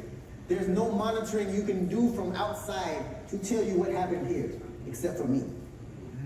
So for me to say equipment malfunction, you have to believe what I'm saying because you don't know. And I don't want to be the one who says, I messed up, and then now you're looking at me crazy every time you see me. We're at lunch, you're like, this guy here. Okay? So next person, please. No, yeah, he had his hand up. Hello, good evening, Mr. Shaw. I don't know if you've already spoken about this because I stepped out. I wanted to ask about, we were talking about sound and post-production. I recently supervised post-production for a film, and in our files, the sounds were mixed up. I'm talking, scene 1 sound was C22, scene 22 sound was C3. So I want to know if the DIC person or is the sound responsible for that, for organizing sound Then secondly, when do you press stop when recording? Because I worked on a film that the sound guy recorded forever. So we had like 1 hour sound. It was just recording, even when nothing is happening on set. So when you're trying to sing on Premiere for the editors in the house, so our brain it was crazy trying to pick out the sound that was needed because he kept recording for the entire thing. So that's my question.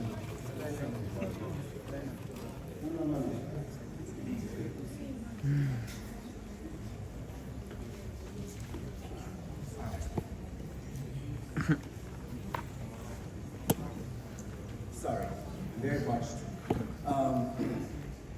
So when it comes to the levels in sound, you say scene 1 sounds like this, scene 2 sounds like that. So that falls under the location and post.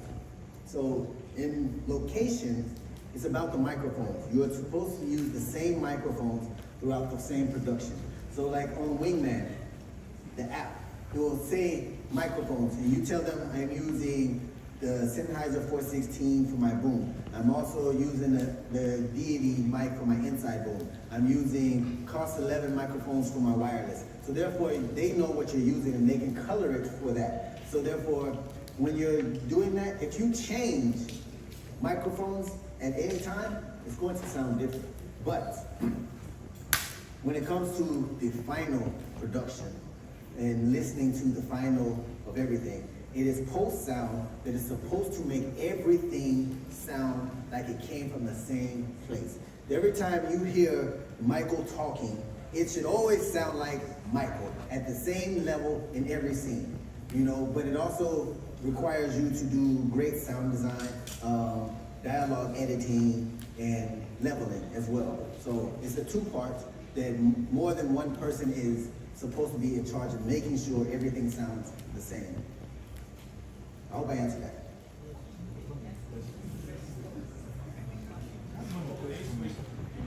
Next question, please. Yeah. Sorry. The other part's about the guy who recorded for 2 days.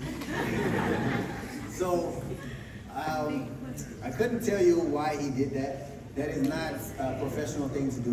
When the AD says roll or sound speed, that's when you hit record.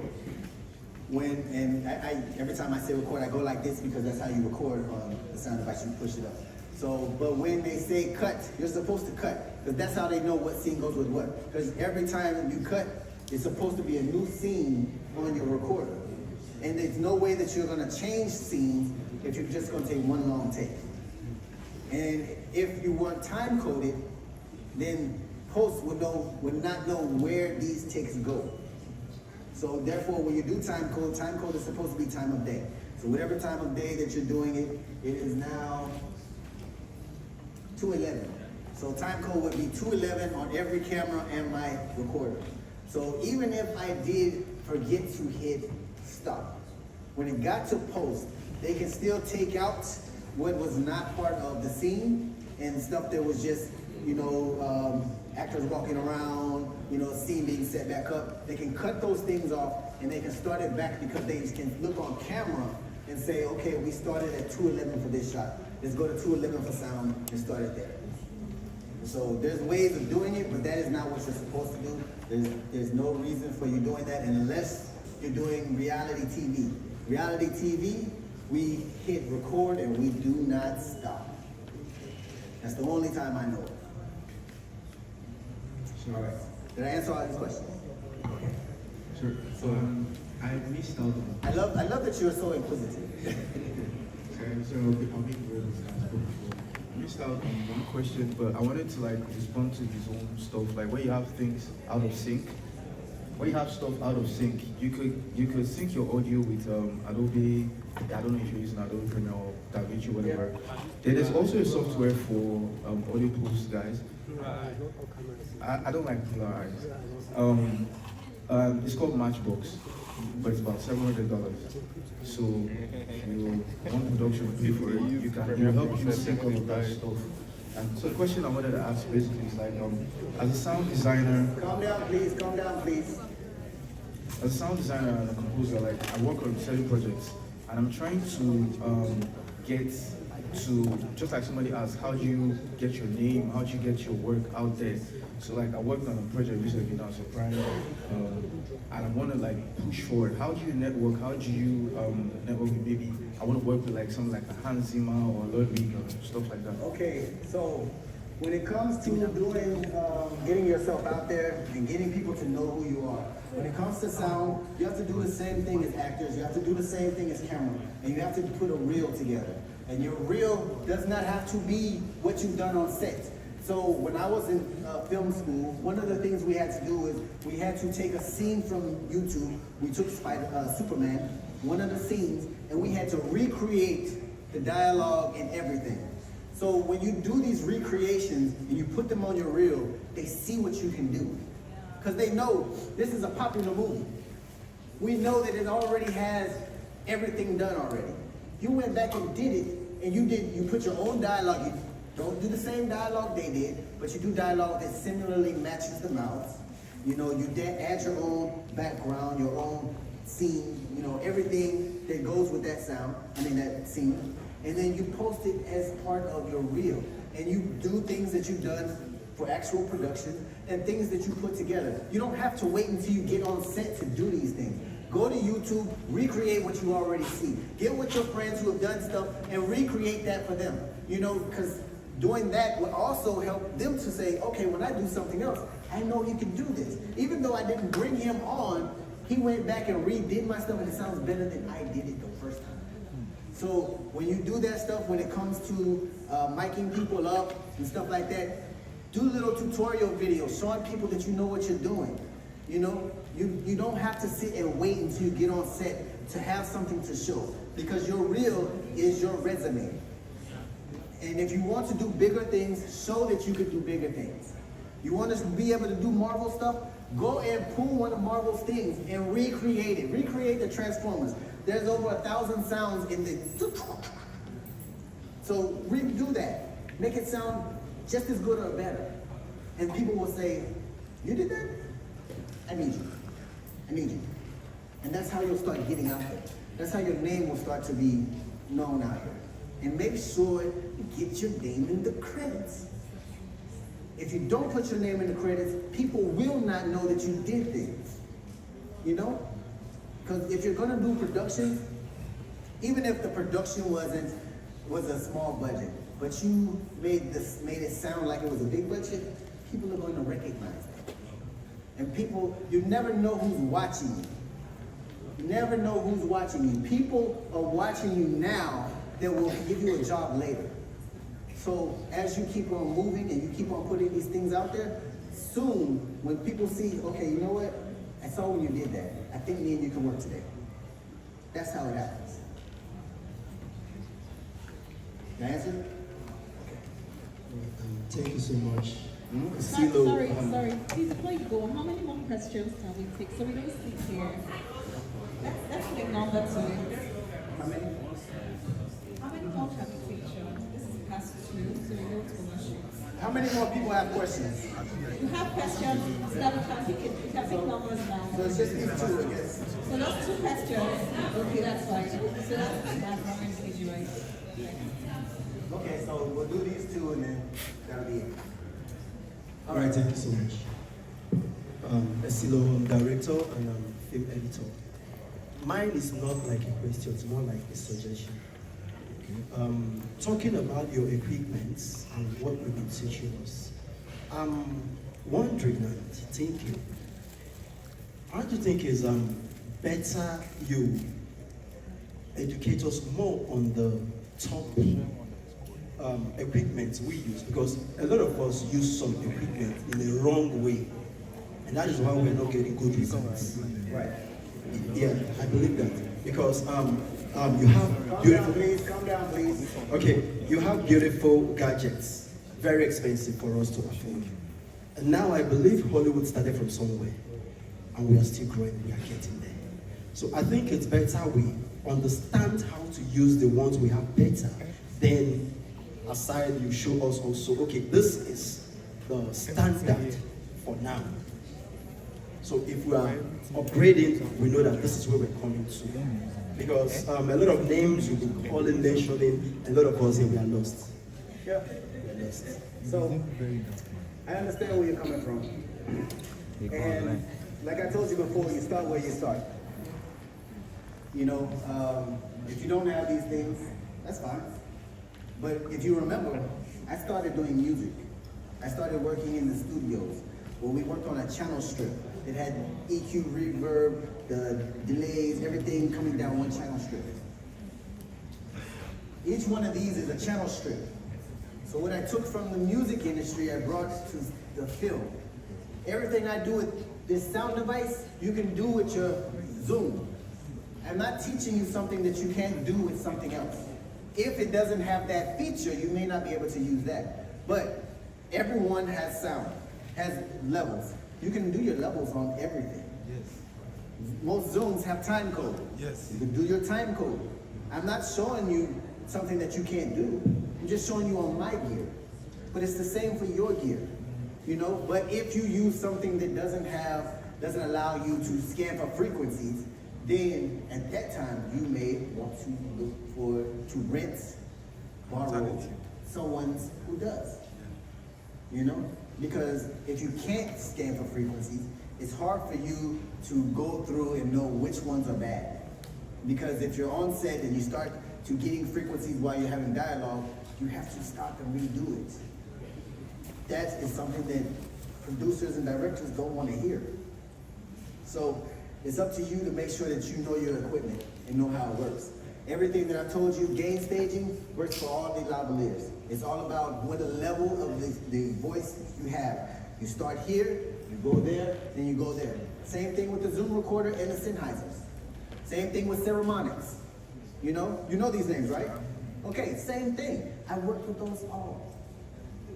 You just have to know how you work with equipment. The equipment may change, the price might change, the features might change, but the way you use them is all the same. Yeah. All right, so I answer you. My last question. Hi, Sean. Hi, my dear. How are you? Fine, thank you.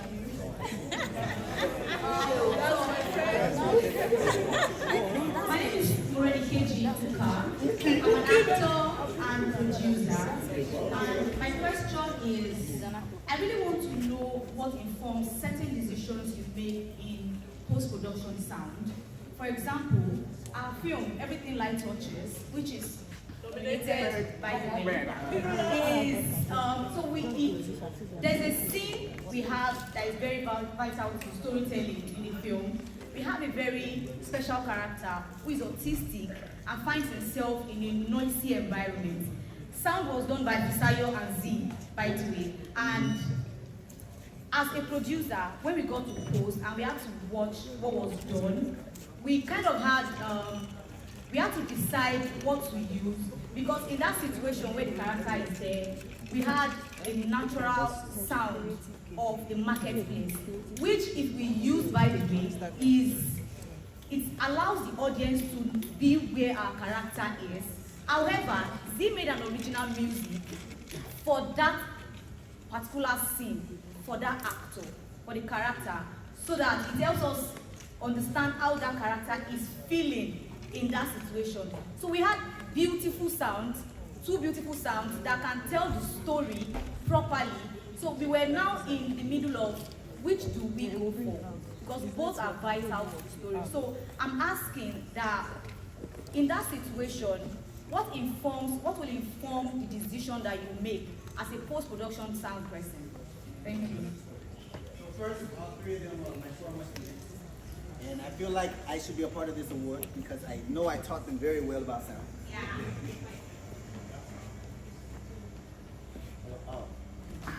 So, as you see, my recorder is cut off. So, these things happen from time to time.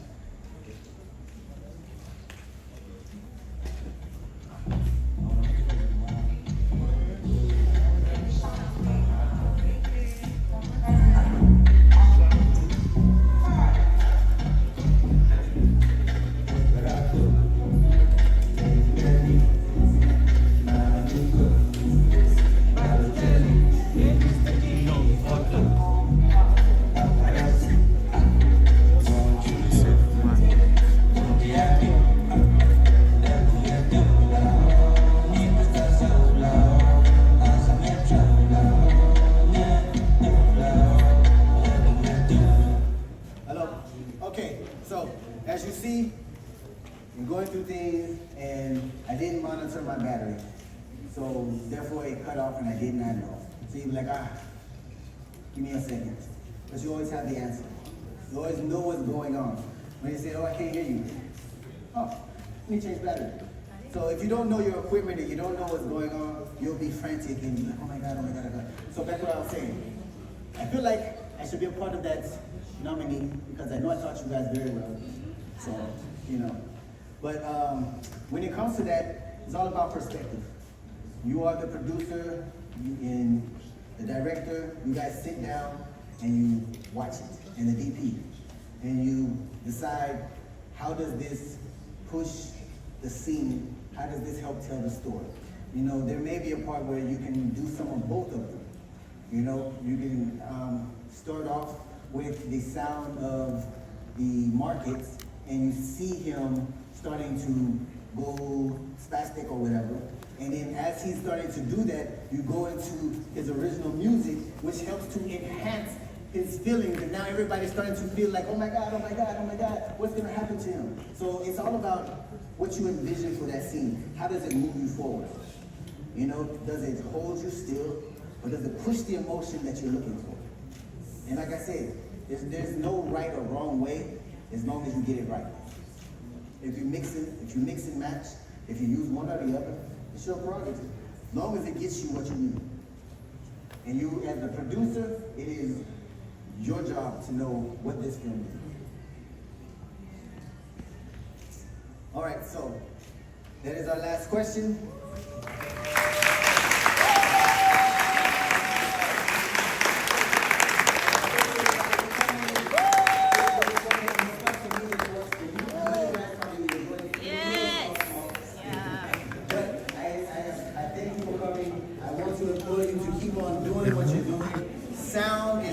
More than just pushing a button. Does anybody know that now? Yes. Does anybody understand the importance of location and post sound? Yes. Who learned something that they didn't know? Just one or two people? No, okay, thank you. I love that you guys are so inquisitive and you're paying so much attention. Like, that means the world to me, you know, because this is what I do. This is my heart. So to train the next generation.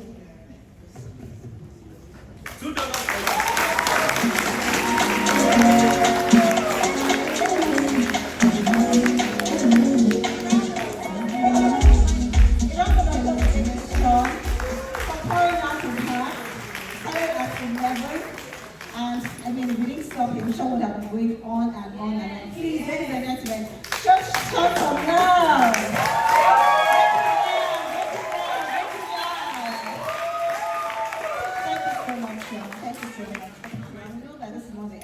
We'll see you some more, right? Yeah. We'll see you some more, right? Yeah. I'll come anytime you ask. Thank you so much, Sean. All right, ladies and gentlemen, we are almost done with the masterclass for today. But when we're sending out, when we're inviting all of you to come for this, we promised that we're going to give the first 10 people gifts, goodie bags and all of that. So, are we ready for that, ushers?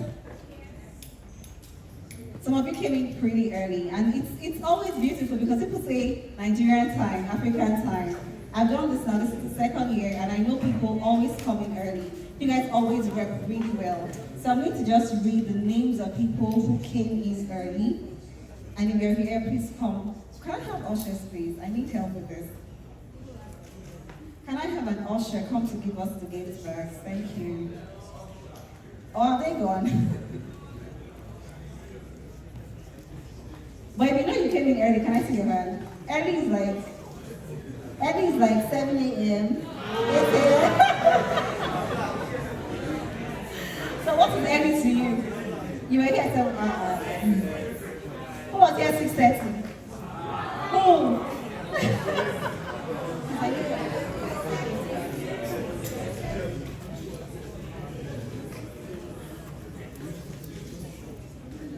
Who was here at 7 o'clock, apart from the people on ground? 7 o'clock, 7:30, 7, what's your name? You didn't enter. No. All right, it's Rosie Jerry.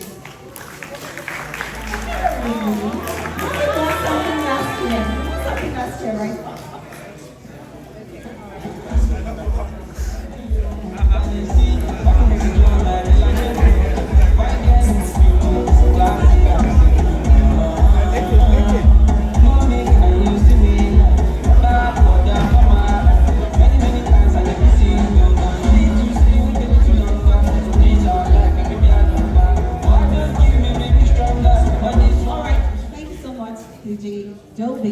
The second person is Omotayo Adiremi. Omotayo Adiremi. Thank you for keeping us fine.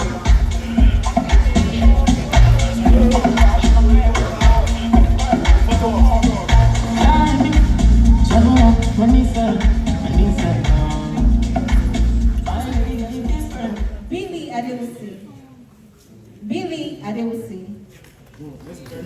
Please encourage them as they're coming out. We have someone verifying your faces.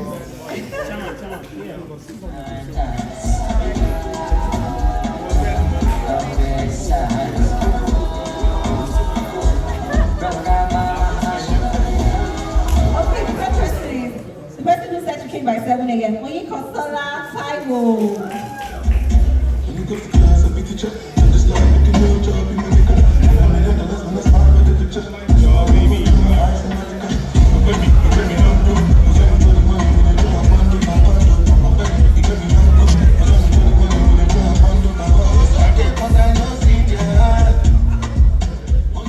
Alright, the next person is Baby Sola Habibulahi. Is she here?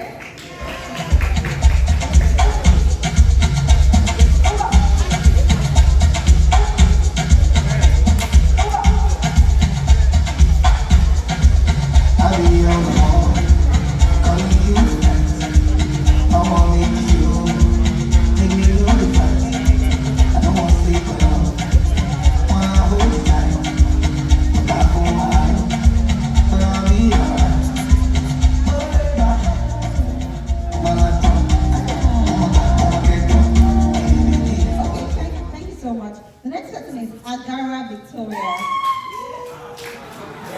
That's how you celebrate your people. Celebrate us some more. I love you. Celebrate your people so you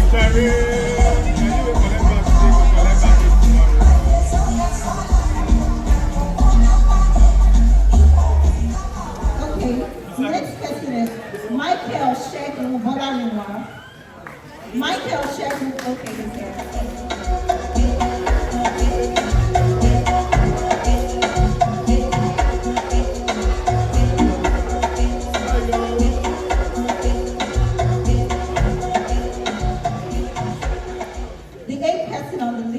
Is Emmanuel Iriani. I like how you guys are doing it. Thank you.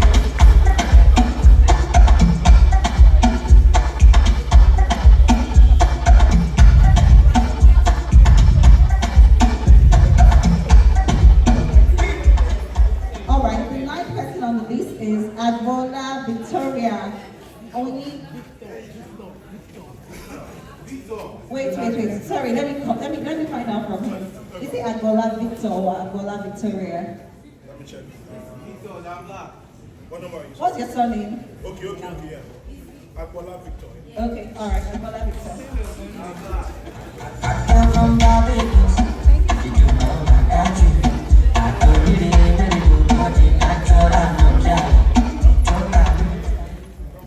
And the last but not the least person is Erioluwa Tomiwa Daniel Fayomi. If you want to celebrate, make it loud. We have co-chairs.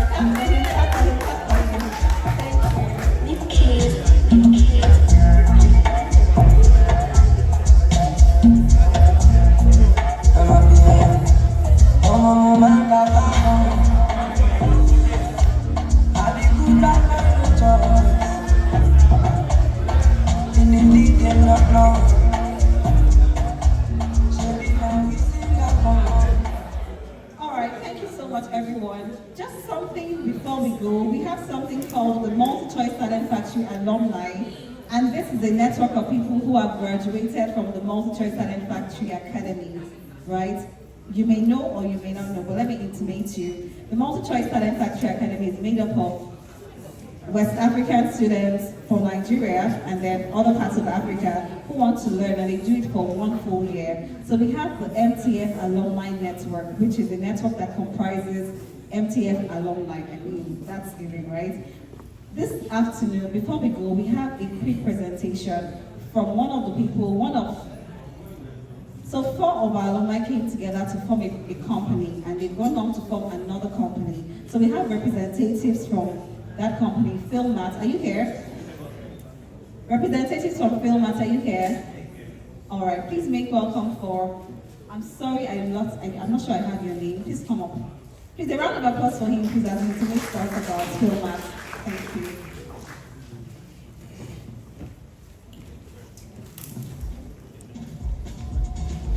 Good afternoon, everyone. We should be excited after the master class from Sean Butler. Good afternoon, everyone. Great. I love your energy. So my name is Oluwaseun Lawal. I'm the marketing manager for Filmmakers Mart and Rope Africa. And I must say that kudos to MultiChoice for putting this together and having a platform like this for young filmmakers. So, I know a couple of us have heard that people say that the film industry is fragmented, it's lacking on structure. And then 4 guys came together, or 4 filmmakers came together to create a solution or to basically contribute their quota to the industry. So they built what we call the Airbnb for film locations. And what we just did was that people could come online to our platform to shop for locations. So you don't have to go to a couple of locations before you select one. So you can just come, you see whatever you want to shop for, and then you can book a recce. And that solution was called Recce Solutions. But with time, we saw that filmmakers started to come and demand for all other services. They needed caterers, they needed accommodation for their cast and crew, and then the platform evolved to be a very comprehensive marketplace for every production need for production teams. So say you want to shop for locations, filming locations, you need film permits, you need caterers for your cast and crew. And why have we built this solution is because we've seen situations where, or scenarios where you talk to a location or scout manager, and then when they come back to you to give you feedback regarding pricing, there is usually that markup. And some of us might have experienced that. But there is 100% transparency with whatever you come to do on our platform. Secondly, as young filmmakers, you're starting out, and you're wondering, what direction do I go? How do I even scout for locations? How do I rent equipment? How do I even get film permits? We've built a solution or a platform where you can easily just go and get these things. And one very good thing is that be sure that whoever you're dealing with or whatever service provider that is offering his or services to you has been verified. We've been opportune to work with amazing brands like MultiChoice. We also facilitate locations for productions like Christmas in Lagos, also for a movie called Suki, and many others. Also, while we were, because we spent time with production teams, it made us to identify another gap in the industry, which is the payments challenge.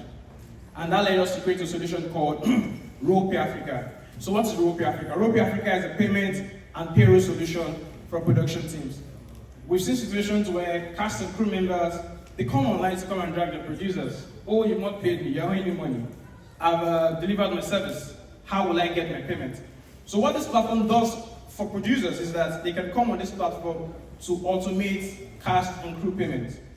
So you are a DOP, you are a first AD, so they can say, okay, I want to pay this guy at this date and at this time, and your money goes through. There is no gimmicks, nothing at all. The system is going to, get your money out for you. Another thing also is that as cast and crew members, we've seen that there is always this back and forth regarding you get out on set. Who caters for you? The producer or you cater for yourself? And in our next rollout, we want to introduce what we call the insurance package, so that production teams can also have access to insurance, health insurance, and all of that. We've got a situation where production teams, there is issue with financial challenges. So you've set for so long, and at the end of the day, you cannot even cater for yourself. So the platform also helps you to track your earnings. It also helps you to know where you can put in your money when it comes to investments and savings. On the other hand, we also help to remit taxes on behalf of productions. So, but basically, if you need any other questions, you need additional questions, I'll be hanging around. You can ask me these questions. But one thing I want you to know is that this product was built by filmmakers and for filmmakers. And what that means is that we understand the unique challenges of filmmakers. We've seen it firsthand. And let me close with this story. A co-founder of ours, before the solution came on board, she went to Reiki Solution, and she had an agreement with Location Scout. On the D-Day, she got in her equipment, got in her crew members, and it's time to shoot. But guess what happened? The owner of the house came and said they cannot shoot. Why? Because his mother-in-law is coming to town. So you can see how chaotic that is. And that is why we built a solution like this for filmmakers, to help you grow and then to help the industry at large. Thank you very much.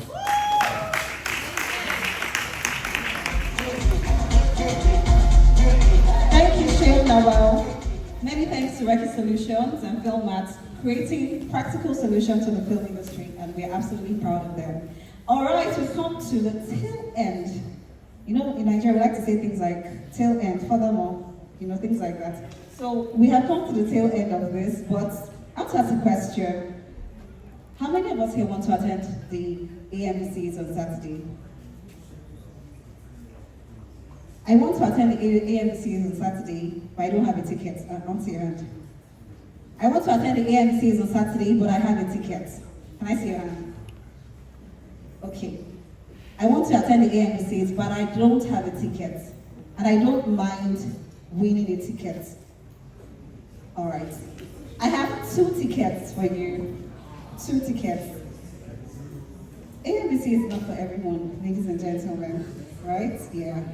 So, for us to give you 2 tickets here, it's something. But you're going to have to do something before you win the tickets.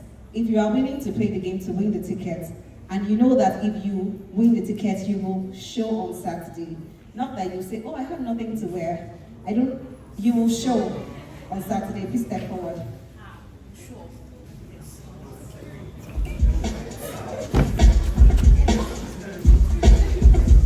So you're here, and what you're saying to me is, I want to attend the AMCs. I don't have tickets, but if I have tickets, I will show up. All right. Ladies and gentlemen in the audience, you guys have been fantastic. You've been my fantastic panel of judges so far. So I'm going to leave you to decide who is going to win. Preferably, it should be a guy and a girl, but it doesn't really matter, right? You don't have to go together. So the task is for you to sing. This is a sound masterclass. What is a sound masterclass without soundtrack in Nigerian films? Right? What is Chino?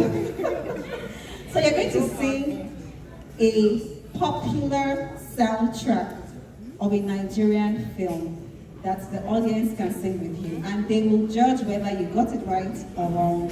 Whoever they win, the 2 people who win AMC invitation cards. Is it a fair deal? It's a very fair deal, right? All right. So who wants to go first? Please, ushers, can we have? Thank you so much. Sorry, hold on. Like all those songs, the soundtrack doesn't consist of artists. No, just a song. Just a song. Any content piece, whether it's movie, whether it's series, anyone, web series, anyone. Well, the audience must know it and they must verify. They are the ones who will choose. Okay. Papa and Jasco and Company. Let's go! Manufacturers, Wale Adedu, production. Hey! Nigeria's #1. You are the best.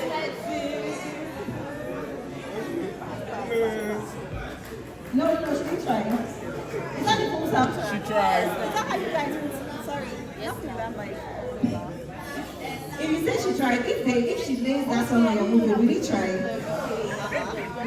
You will sing not everything, but you sing it properly. Not bang, bang, bang, bang. Okay. That's not what they said. That's not how it was sung. So you sing it properly to win. But they are the judges and they will tell. No. You've done the first one. You just put the show. So the next person. Next person, please. Listen, my brain.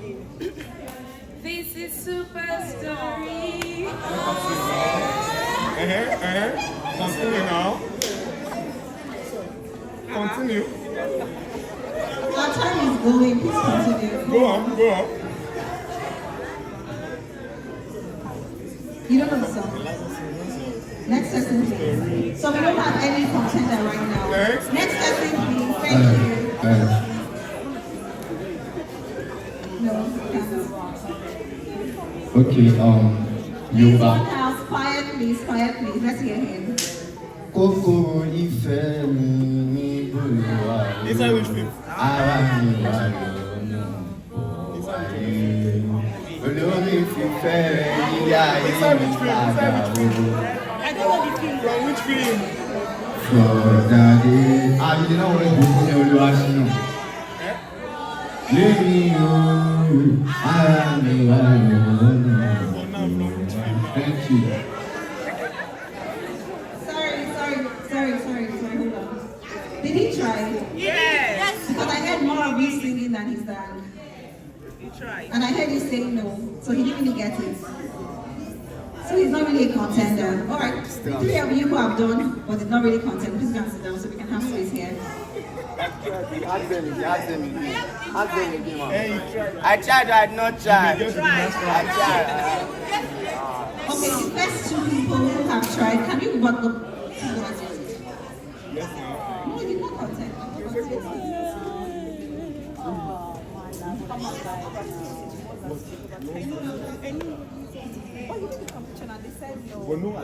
I made the moves very clear. The audience will choose, so it's not a matter of mouth. Okay, so is he a contender? Yes. Okay, next person, please. We are stronger together. My siblings and I, nothing can put us asunder. My siblings and I. That's the whole soundtrack. Others also had ideas. Are we being fair in this? Others also had ideas. Yeah, but I thought it's not about that. It's just too like the sound. Is he a contender? Is he a popular soundtrack? No. Is he a contender, yes or no? Waka. Let's go back to your seat. Next person. Shift. Let's see the contender. We. Please go on. I don't suffer, no be small. Upon say I get it. For one night, no be done this business. For one night, no be tea. It's just a game, everybody is playing. If anybody fall in love with me,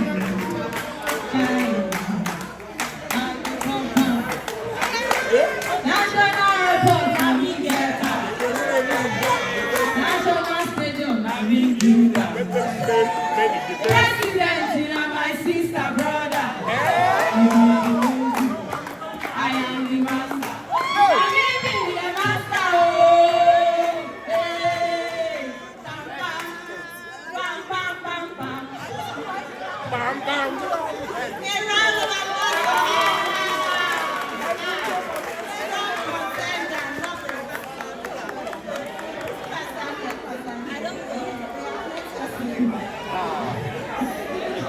This life is beautiful, but everything seems to be falling apart.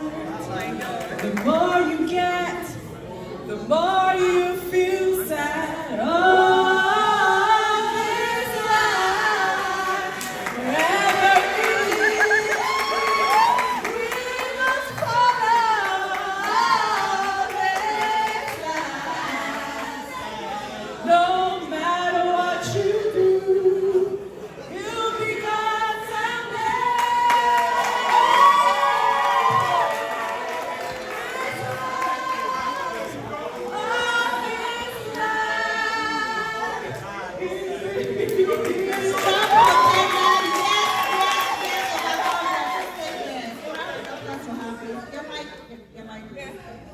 I love it. That's a soundtrack, not too nice. Not too nice. So, good day everyone. My name is Wina. The song I'll be singing is not from African Magic or... No, hold on. It has to be a popular song because they are the audience, they are the judges. It's popular, but it's not like an African Magic song. I wanna taste your love. I wanna taste your heart and soul. I'm addicted to you more. I'm addicted to the taste of your love. Do you know? Sorry, hold on. Do you know it? Do you know it?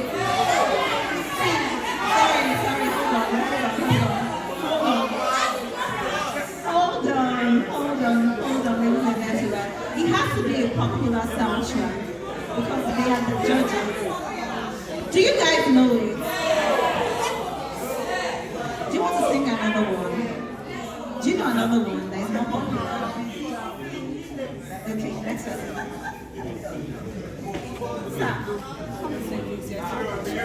I know, you see, sometimes the world will change for me and be so wonderful. If I be there, I know somehow I'm gonna get there and be so wonderful. Oh, it's unforgettable. Like you don't go always. I don't believe my nature. It's a time to waste. There's no chance unless you take one. Every time you see the bright side of every way. I know sometimes that takes for me. Is he a contender or not? Well, it's not a full song. He's a contender. It's not a Nigerian song. We are sorry, brother. Thank you so much. Sorry. Everybody's doing the song. He feels like everybody should do the song. Can we have one house? Please, one house. So that we can help you to sing it, Abby. Let's go local. Yeah. Everything she wants to get to.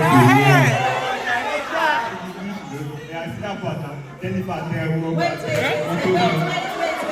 You can't go. Please, one house. Which one is the best singer part? No, you will sing the soundtrack. Everything she wants to get to. Everything she do to Sorry. You cannot back it up for it. You will sing You the back up yourself soundtrack. now. Sing the soundtrack. Sing and back up yourself. Everything to do to must. Everything to do to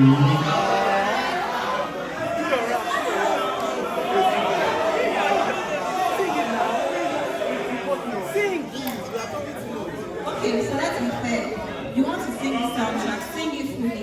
Don't be waiting for them. Like national anthem. It's not fun and restful. All of us do national Can anthem. you hear him? Please, I know music excites us, but can we please hear him? Oh yeah, go on. Everything she do, she must get to. Anything they do, she must try to. Everything they do, she must try to. Any part they walk out there, want to show for that.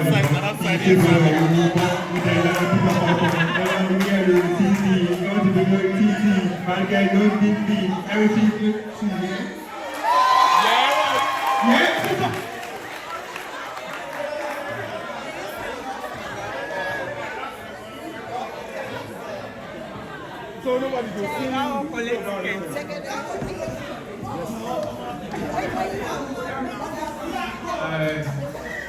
So some of us might know this. Everyday people, that's you, that's me, that's you, that's me. Yeah, that's you, that's me. Sing it. Everyday people.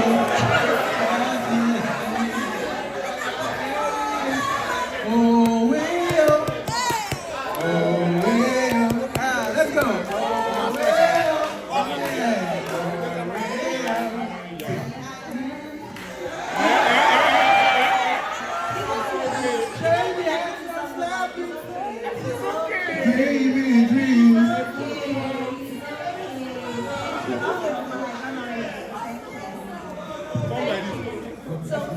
We currently have 4 strong contenders and just 2 tickets, right?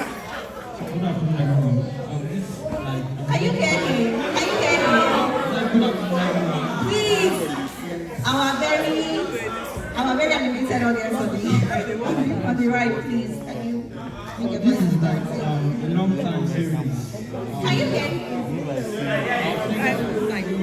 So the title of the song, the title of the movie is So Wrong, So Right. So wrong, so right, so wrong, so right, so wrong, so right, so wrong, so right.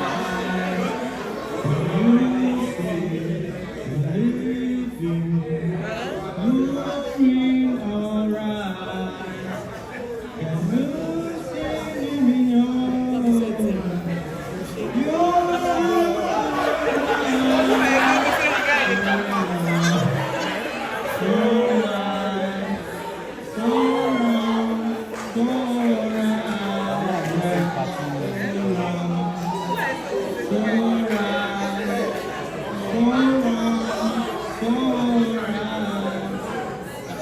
A contender or not?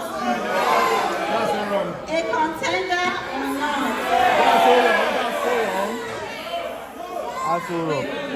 Yes, no, yes, no. Is he a contender?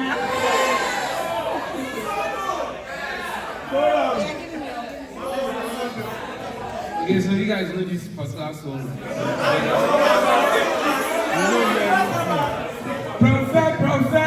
Professor John Bulliwariwo. Professor John Bulliwariwo. Professor John Bulliwariwo. Professor John Bulliwariwo.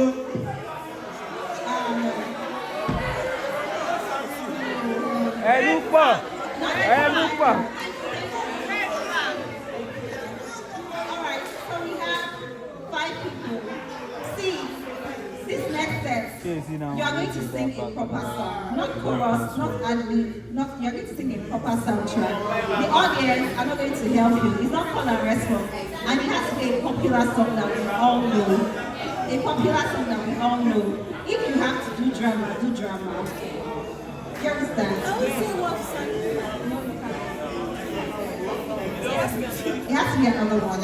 I mean, do you know how many films they turn out in Nigeria every week? They don't sing and go sit down. Then I'm friend. Singing our friend. No, sorry guys. Yeah.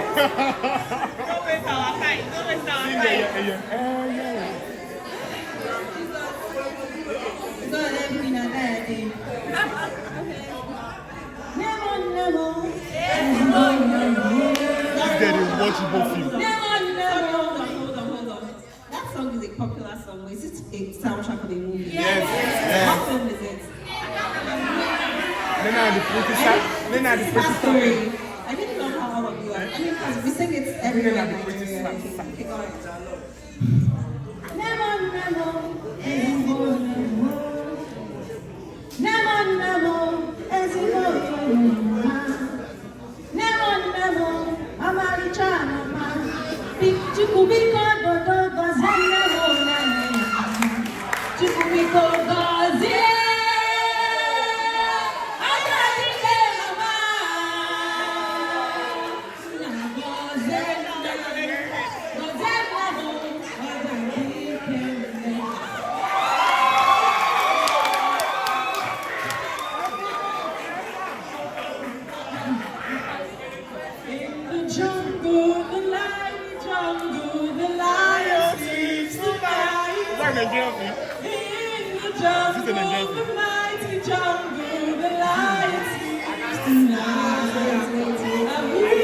Very black man. They said don't sabi am.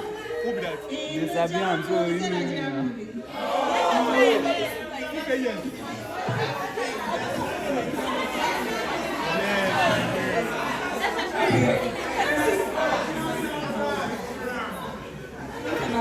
Go and sing Koto Aye Go. I should sing. Oh, sorry, I got it wrong. Koto Aye, oh, Koto Aye.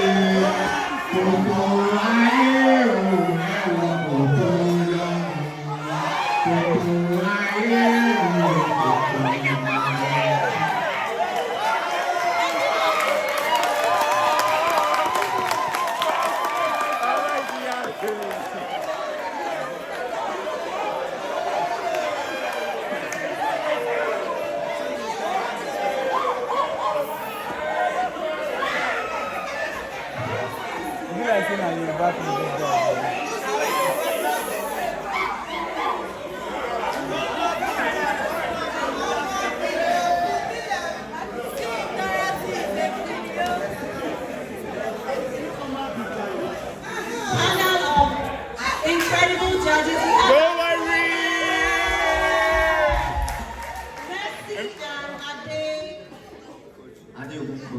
Ade will be attending the prestigious 11th edition of the African Human Rights Awards on Saturday, courtesy the Young Filmmakers Day, courtesy AMVCA, courtesy Multi-Choice Talent Factory, courtesy Multi-Choice. Thank you so much. Absolutely well. Thank you.